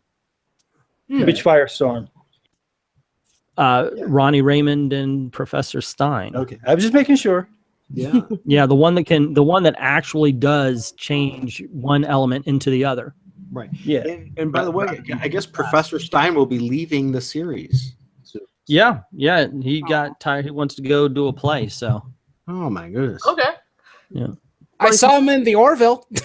The first Yeah. episode. I saw him in that too. How was that show? I mean, I heard That it's show is better than Star Trek. awesome. If you like Star Trek, if you like, especially the Next Generation, it's basically if you were to take the Next Generation and then add in a little humor, like the Yep. funny episodes of Mhm. Next Gen. That's basically what the show is. Yeah, pretty much. And All I right, love it. It's so- fun. So who do we have so far? Frugal. Who do we have We so far? have We Red- have Red Tornado. Okay. We have the original Green Lantern. We have Dr. Fate, and we have Firestorm. So we've got magic. Okay. We've got energy projection. We've got elemental control. And Red Tornado is another elemental. Wow. Yeah. Okay. Then I'm gonna go street level. I'm gonna go with Green Arrow. Okay. Add a little, That is something. some guy that ties the team down a little bit and grounds him a little bit. Yep. I was gonna go with Zatanna, but since we already had Dr. Fate, Mhm. Yeah, I I noticed- liked her too. I was gonna think about that. Yeah, that's pretty cool. On this particular team, we didn't have any strength. So that's interesting. Well, you got the original Trinity. Oh, though. okay. We just Yeah. added them on. Okay, I see. Yeah, that actually makes sense because they always have 7 members. There we go. Yeah, that works. Cool. Right, so Triumph. Triumph was a horrible character in the 90s. I was not a fan. Oh, isn't that the one who was like the token black one that they put in there? Triathlon? No, Triumph. That's triathlon. Triumph was when they did Triathlon, when they did what was that? Zero Effect. They kind of retconned that there was this character named Triumph, and when he got erased from everybody's memory, but he was like Superman before Superman or something like that. It's been 20 something years, but it's something along those lines. Where? Oh man, I know who I should have put on that team. Should have went with Cyborg. That would have been the guy. Cyborg. Cyborg's overused. Cyborg is a Teen Titan. He is a Titan and a Teen Titan. They should have stuck him on there because that's where we love him, and that's why everybody's a little bit bummed that he's in Justice League. It's like, oh, he doesn't get to hang with Dick Grayson and the others, and that's what. Wait a minute. Are you saying Cyborg loves Dick? No, Beast Boy loves. What's wrong with Dick? We all love Dick. Everybody loves Dick Dick. is good. Got the best butt in comics. Dick is good. Dick is just something you want to just grab onto. Exactly. and he works all the time. So Dick is hard. And you can even eat a bag of them if you're really hungry. I mean, it is. Exactly. Of course. He's just so sweet. Can just put him in my mouth, let it roll around. Is just, It's just. It's the only dick pic you can good. send and not get in trouble. Exactly. This is true. This is what people actually do too when they're like, "Can I have a dick pic?" and they literally just show Dick Grayson. Oh, I do that all the time. I do that all the time to people. I've even sent my wife dick pics. You ask or wait for people to ask before sending dick pics? No. Oh, okay. That explains the charges. Okay. Oh my goodness. Yeah, there's a Shiru asks, "What the hell just happened?" We're talking about dicks. Dick Nightwing. Grayson. Everybody likes Grayson Dick. Guys, get your Guys, your open the minds out of the floodgate. gutter. And Get you your let- minds out of the and gutter. let We're talking England- about Nightwing. You brought this upon yourself, guys. You did this to yourself. You let England team do it, and here we are. Since we're on this weeping road, John Lemus says Lagoon Boy, but you're wearing water wings. I'm from Omaha. Yeah, I'm sorry. Dr. That's it. Death. Man, he's stating all of them. He said the Wonder Twins a while back, and I think the Wonder Twins do have potential. They just need to be written well. You're gonna have to get Mhm. all that camp out of them, though. That's gonna be hard. There's like a whole entire Melissa, thing in all about- honesty, they're not perverts, and I'm just tired, so I have no filter. Melissa, no, I she disagree. don't get me I wrong. am Melissa totally and I a pervert. went on a fanfic raid last night, and she has been looking forward to going back to fanfic raid night. fanfic raid? Did you say? Raid, we were just spamming. Like we were all like she's like, that looks hot. I'm like, I've seen hotter when you ship this and this, and she goes, but what would they do? And I'm like, oh yeah, and then we're just pretty much stating how a relationship would go with certain characters. Oh boy. Character great is the writer. I can see that. Neil Gaiman did Perez, and if you ever read the 1960s Perez, it's kind of out there, but his version of it was good. But then Twisted, they thought, hey, we could bring back these stupid 60s characters, and they did Brother Power the Geek in the 90s, and it was nowhere near as good as the 60s version. It's just, I think that in that case, Brother Power the Geek was made to be kind of counterculture, 1960s counterculture, even though he made fun of it constantly. And so Mike, it just doesn't. Mike Knotts 90s. keeps asking about, what about the question? Do you mean on the Justice League, or what in particular about the question? Or are you the asking? question, no, the question, the character, the question from DC. I I like it. No, I mean, that's what I meant. What does he mean about him? He said, what about the question? That's what he said. And does he mean I would on make- the team? I would make a DC version of the Defenders, which I'm sure in a few minutes I'm going to remember there is one, But I would have a whole bunch of street level heroes get the question in there, like you said. Yeah, he'd be great for Speed. street level. Guys, I'm gonna make this. I need to make a quick statement that there is a strong possibility that my power might go out because there's a windstorm outside. Okay. So I'm just, my lights started to flicker and I started to get concerned. So Hey, I don't know on- what'll happen. I stayed on for 5 hours during a hurricane, so come on, man. Well, this is Oregon. This is a different situation. When the power goes out here, it might be out for a bit. Okay, he said on the Could you Justice do an if I League. wrote- What about him on the Justice League? Oh, Yeah, okay. he'd be an interesting fit, but I think he'd be hard to keep on the team as a regular. Yeah. Well, on the TV show, he was kind of like he was made basically like Rorschach. So he was so unstable that he really couldn't be on a team. Yeah. Yeah. Shiru came up with Huntress question. The question Nightwing would make a great DC Defenders. That's actually pretty cool. I was asked a question specifically about would I do if I wrote Wonder Twins. Oh, I know how to write Wonder Twins. And the thing is I would hear them incestuous. absolutely. I have been focusing on comic books a lot more than the drama that's been going on. Leave the drama for the live streams. I think it's better to talk. Has been tanking my channel. In all honesty, I have not been getting the views I used to because I'm trying to stay to comic books. So I'll try to get to everything as much as possible, but sometimes this is my only job, so I do have to talk about the drama as well, just because one gets the clicks and one doesn't. Yeah, I know how that feels. Yeah, it's funny because I love doing the history of comics, but they don't. They may get 400 or 500 views, yeah. Well, but if I put in history of comics, Dan Slott sucks, then maybe that'll get it. Yeah. Maybe you should just clickbait him, trick him. Well, let me ask you this then. Since you said that, and this is going for everybody here because we're all doing videos. What's your favorite video that you've done so far? I've already answered this question before. I don't want to do it again. Oh, So it's a new audience. It's a new audience. And Is we it? have some other people here. And Oh, that's true. That's Yeah. why. That's true. I'm kind of messing around, but okay. Oh, here's something. Yes, and if you guys in the comment section have a favorite video of one, by all means, please mention it. Go on ahead, Knight. What's your favorite video you've done?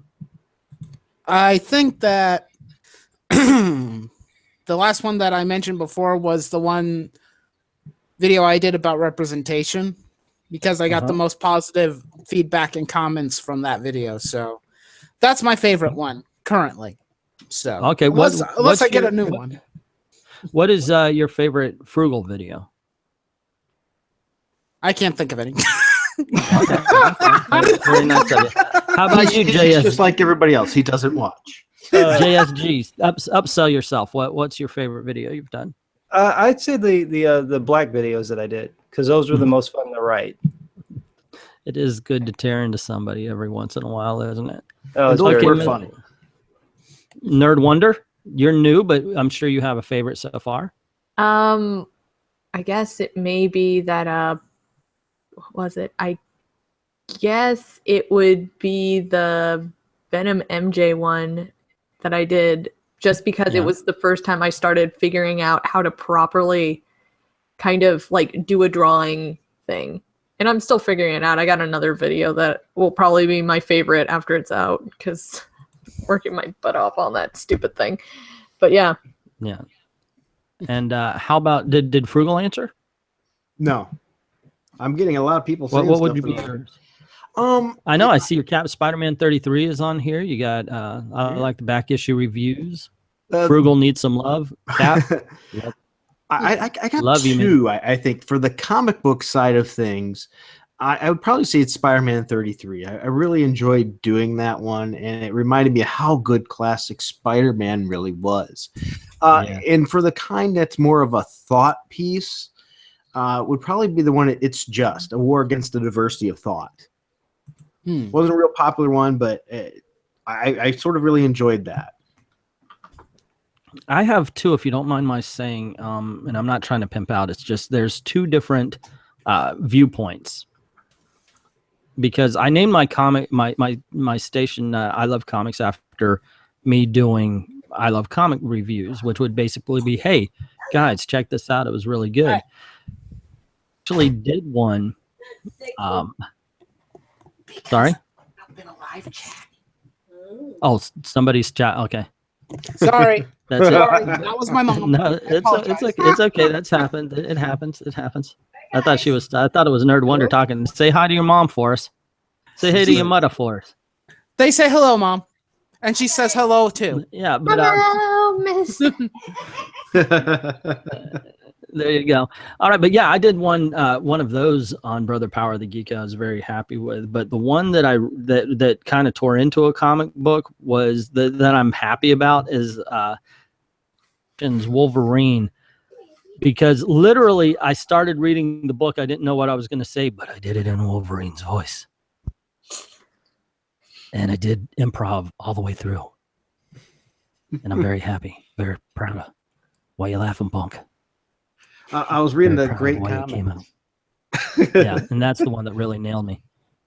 I love at Captain Frugal's video on economics. I love visions, Nerd Wonder. Oh, yeah, the If I Wrote Kamala Khan, I'm very proud of. Nerd Wonder's illustrations are always good to have around, and just some guy drama Rants.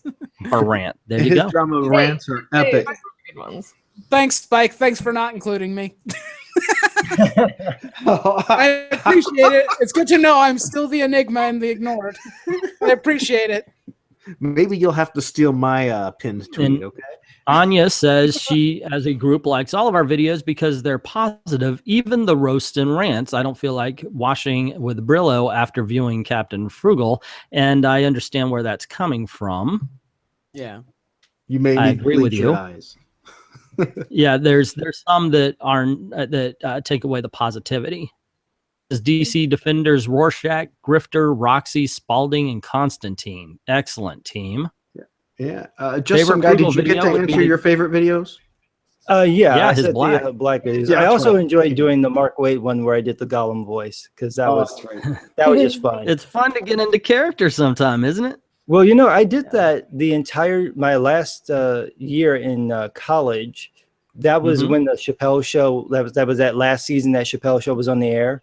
So I was Yeah. constantly doing the Dylon voice because I just couldn't help myself. So I would just be walking around the class going, I'd be Dylon, Dylon, Dylon, and Dylon. It'd be a hot fire, yo. I was doing it so badly, but that was how it was on the show. And then I would just slip into the Gollum voice all the time. It drove everyone crazy, but I enjoyed it. Hey, MK Geiger. I actually told my brother because he was talking about if I wrote topics, and I told him do the demon. I mean, it's freaking Halloween, man. Come on, do the demon. That would be cool. Etrigan And I the don't- demon? What? That's Demon Etrigan, Knight. yeah. Etrigan. Yeah. Okay, cool. Oh yeah. Yeah, it I was. like how he rhymes. I remember seeing the books in the old shop before it was gone. Yeah, actually, that's a good idea to do it in rhyme, but I don't think he would do that. Yeah, you can. It's just you just got to get a poet to go and write. Go to No, English class. I'm more of the showman than him. He yeah. I should What change my if you name to join him? Camouflage. I should What if change you my join him and you start rhyming in front of him and then making him get mad? You are Sonic Oh. camouflage now. Uh-huh. That sounds about right. Sonic camouflage. That's good. Nobody sees you, and then, hey, I got an opinion. That's right. It just blows everybody out. Yeah. Sorry, man. 200 character limit.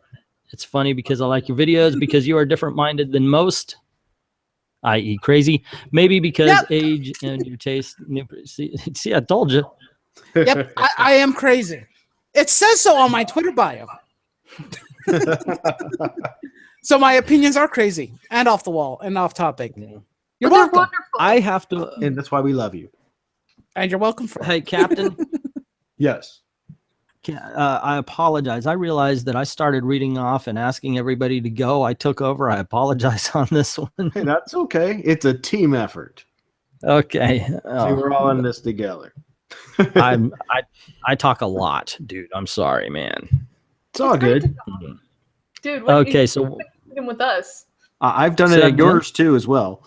So- Yeah, that is true. I like to back off sometimes, let you guys get in there and.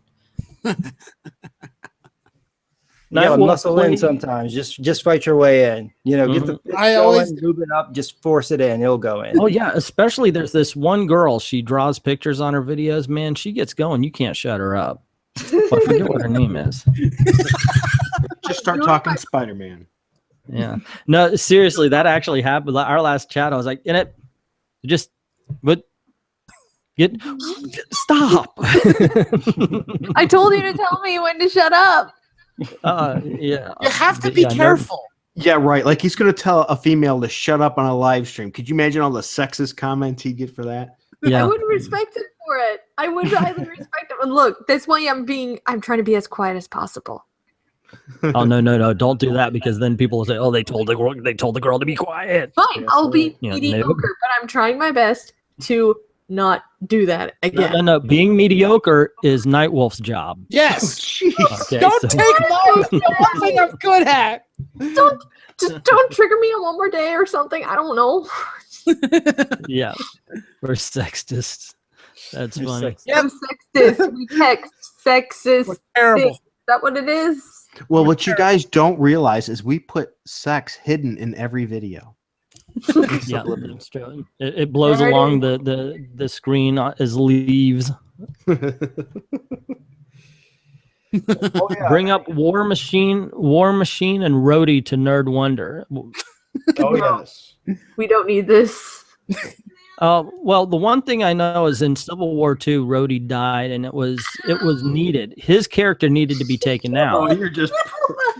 Williams No, was no. it was Riri Williams' time. She's coming in. We have to get rid of War Machine. Yeah, and you're twisting the nipples on this one. You know, I actually have a practical question here. Here's a practical question. Why didn't they just make Riri Williams like Rhodey's like niece or something? Why didn't they just do that? Wouldn't that have been the easiest thing to do? Just like, oh, she's related to him. That's how she has access to the armor. Wouldn't that have been the easiest way to get that character over? Is like to make her someone that we'd be familiar with. Wouldn't that have been easy? It would have But been a no, lot more that- smart. Ben just had to make her a Yeah. little fucking sociopath. So Well, how do you feel about Frank Castle being War Machine? Thank you. That one's for Nerd Wonder there. I'm trying my best. That right there explains everything, guys. Well, Well, Nerd Wonder, compose yourself. What do you think? Everything. I would like No, to. I won't shut up. I would like to point out that I have not, even though Secret Empire was yellow, gone on a rant, and now it's Nerd Wonder's turn. I've been calm here, so I'm not gonna do it. go nerd. No? Like, Okay, I'm well, not gonna no. do it. All right. No, Well, then, I did a whole entire video screaming about it. right. Is there Well, any yeah. SJ content creator you think actually makes good points constantly? I personally think Thorgy has good content in spite of his biases. I can agree with that. He's a Okay, sweet guy. yeah, I mean, he honestly, like, he saw Marvel Legacy and he didn't applaud it. That's what I realized that he does, honestly. He's just really hopeful. Like, he sat there and when he like, it was like the review of Legacy and it's just him, like, shrugging, goes, it's a thing. Like, he admitted it was Mhm. terrible. Denise, if it keeps me out of Marvel's hands, sure. That's what you want to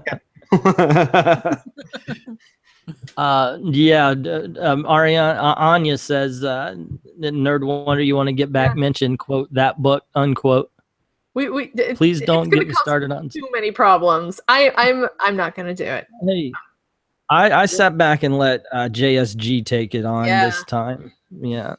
We're not. see, we're not Because, I mean- I didn't even read Civil War II. I didn't want to punish myself because I was so No, tired. that's not the book, dude.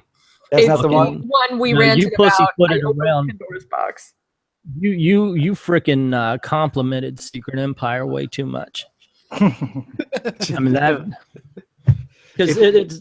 If anybody missed that, I mean, you brought up. go back and watch his rant I- on Secret Empire. You must I see that. tried to read it, but so much of it is starting to like get out of my memory because I didn't like the book. I thought it was very poorly structured, just from a general standpoint.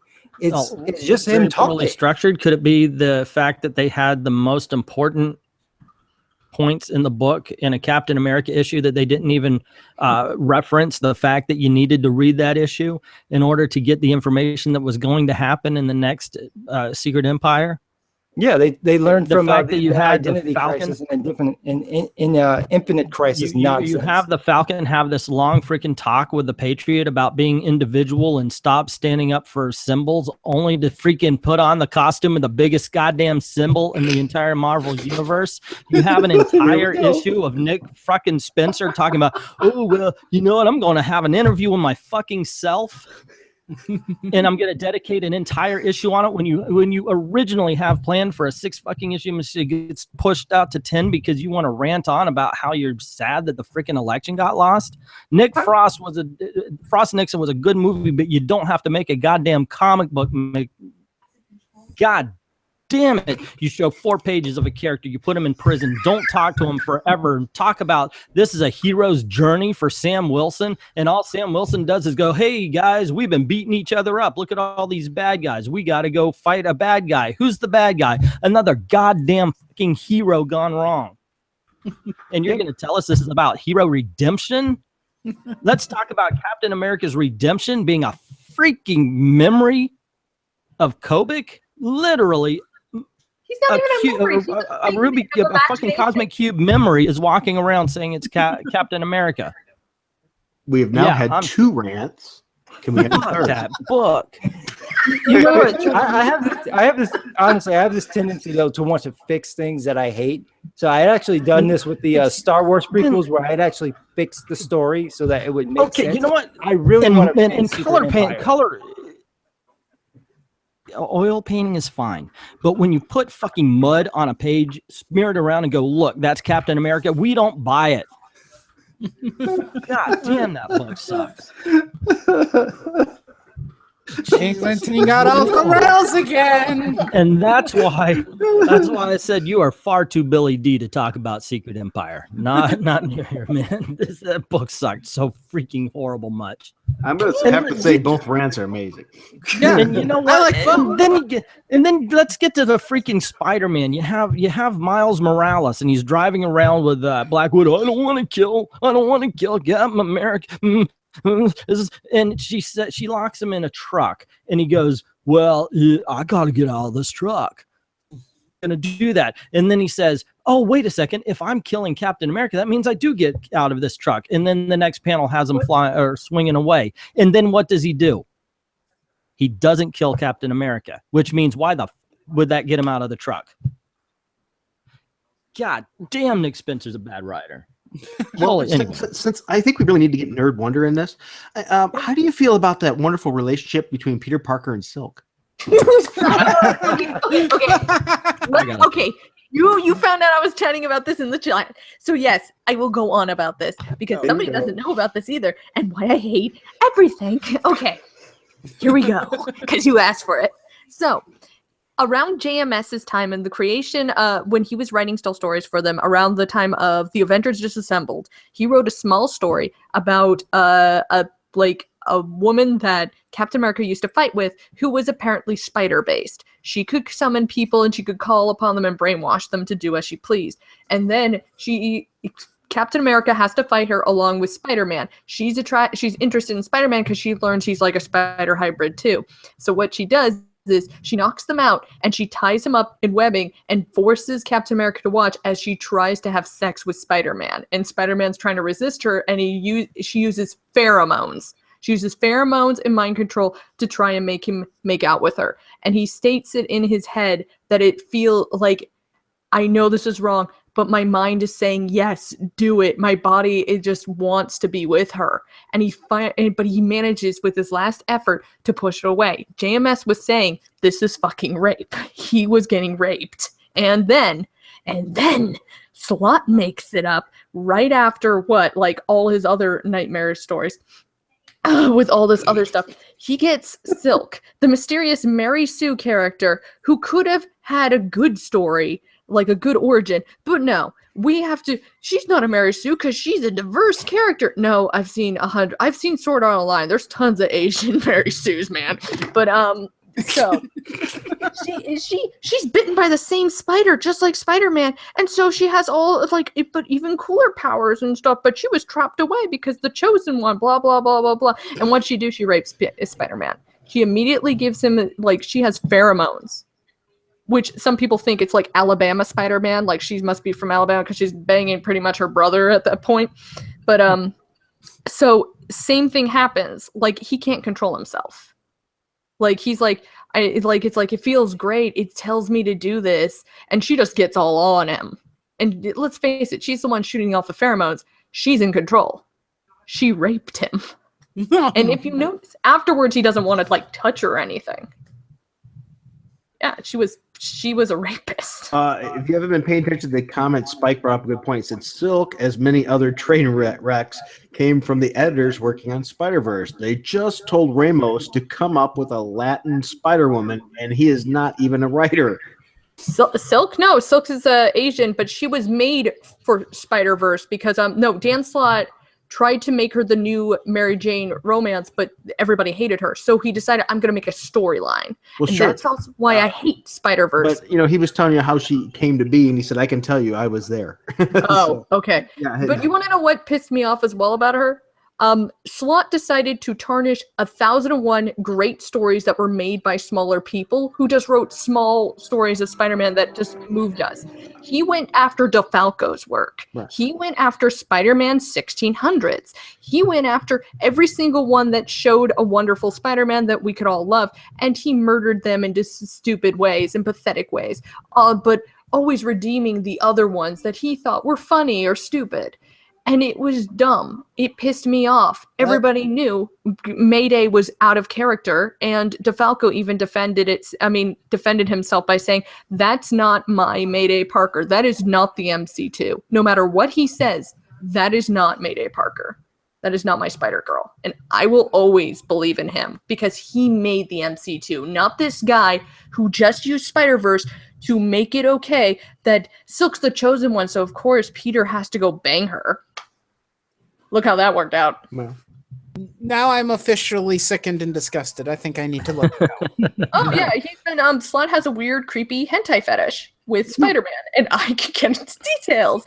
You released the dragon. Actually, you made a very valid point because every time they try and put Peter into a relationship, everybody hates it. No matter who it is. We are never going to forgive it. And you want to know what? For the immediately brand new day, he was raped, and Superior raped. Everything is like they have. It's horrible, and none of them get it that they've been doing. So what's Anya says we have to find out what Frugal's powder keg is. Yeah, good luck with that. I'm a pretty easygoing guy. I think it would be easier to piss me off. We love Dan Slott. that is the powder keg. I don't really go off on Slott, do I? I mean, I never really. I don't know. He's always mad at you. Well, yeah. Maybe you're his powder keg. We just have fundamental disagreements. Yeah. Yep. I think it'd be easier to piss me off than it would be to be Captain Frugal. Yeah, it takes a lot to really get and rattle me. It would take a lot. Probably more than anybody probably could do online with a couple keys.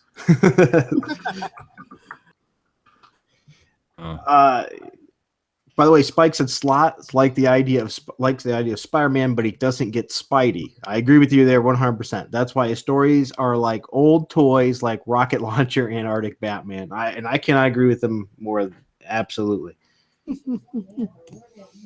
Yeah. I mean, he has.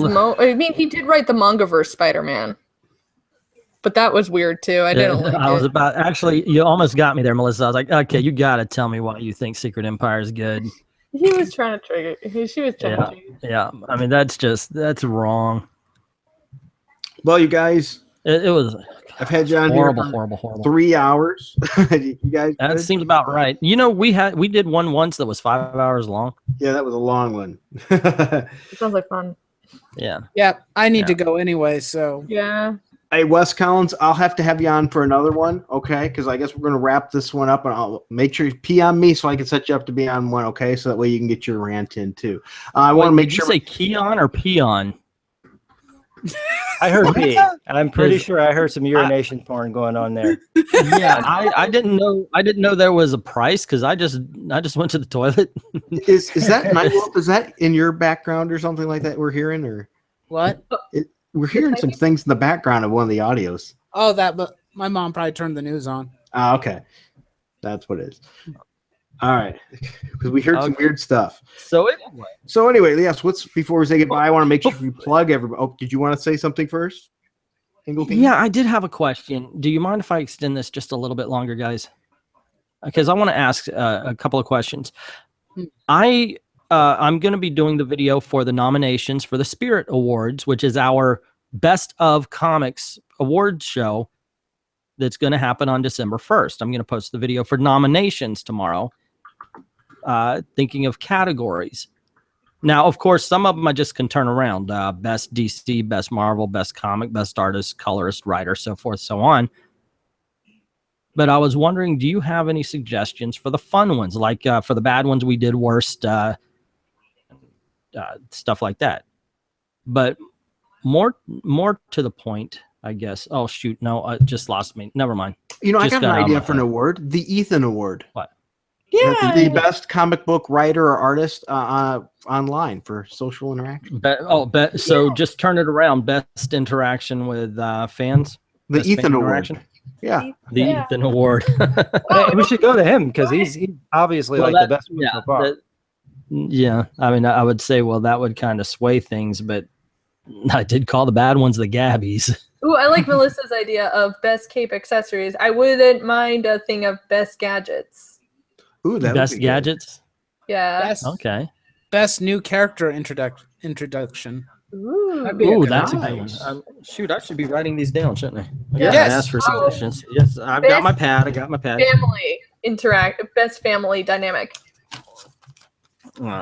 Okay. The Vance Cover Awards. I'm trying to, because usually we have four. I'm getting like the last time probably have 4 people doing this, so I'd want joined 16. So about the word. Best character intro. Yeah, I could ask him. We could see if he'd give out an award.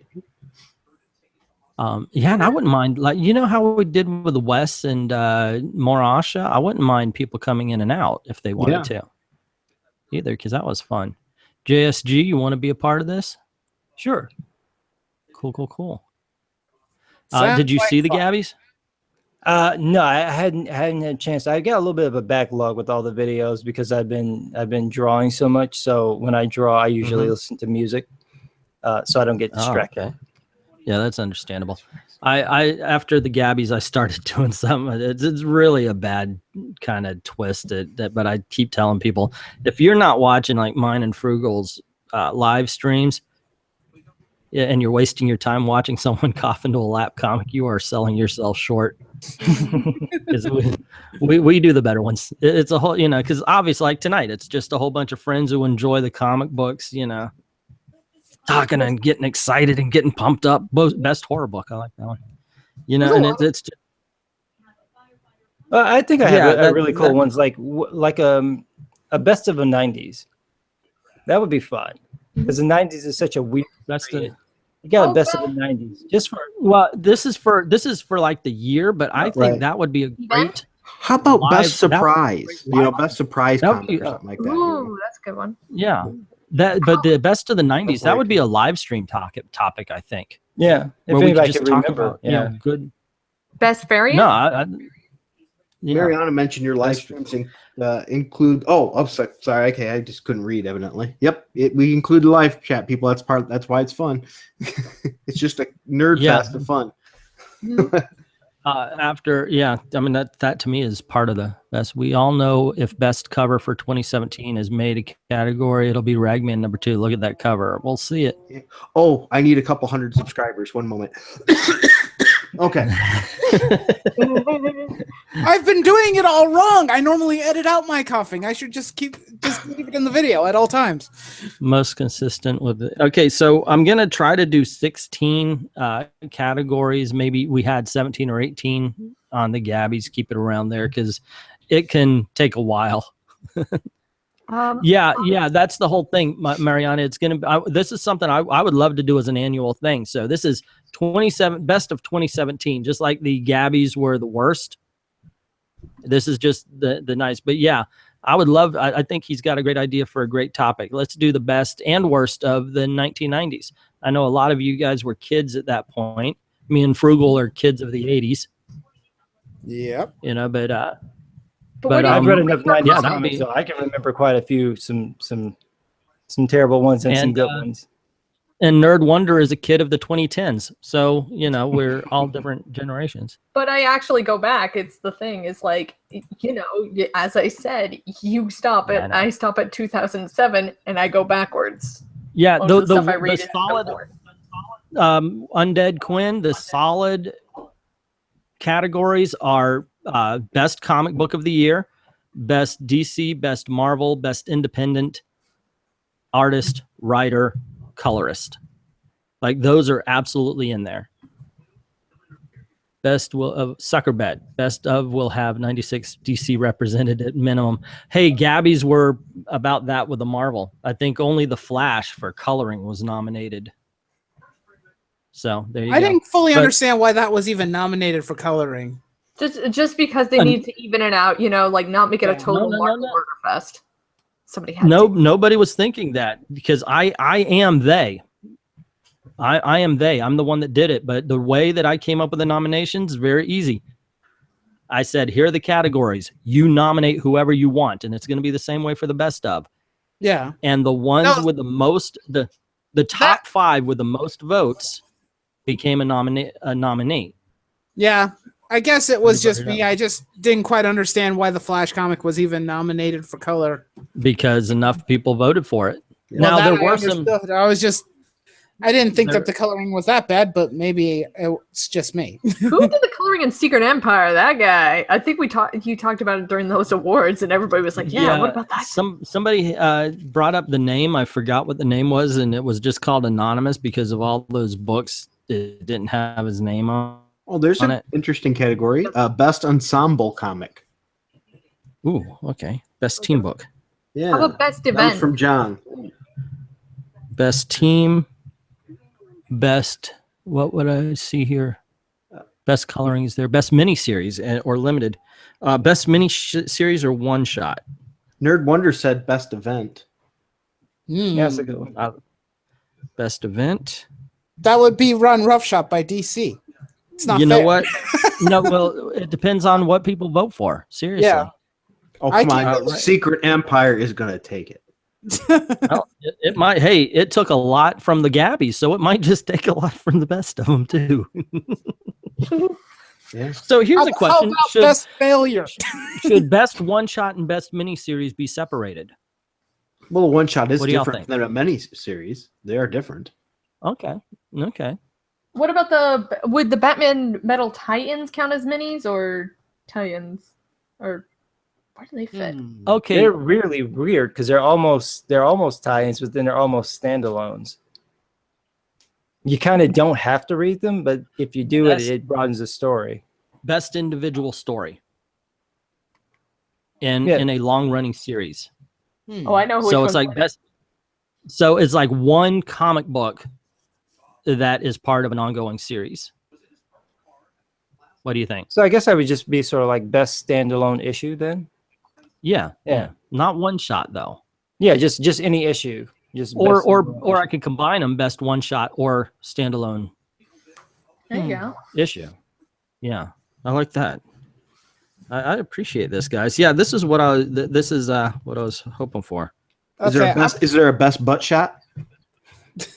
That one's tailored for Dick. It's always You're welcome. Take that any way you want. Best one shot or standalone.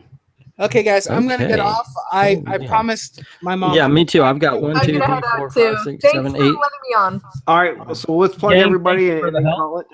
Just like to say thank you for everyone for joining us in there. If you don't already watch them, check out their channels. At least give them a check out. I think you're going to really like them. There's a lot of positivity and fun things with Engeltine and Chef Jack and I Love Comics, Just Some Guy, Nightwolf, and the Nerd Wonder. So I do thank all of them for joining me in this, and it was a great time, as well as all of you. And until next time, for everyone, you know what I always say? Friday. Which will be Friday on I Love Comics. Until next time, keep it frugal.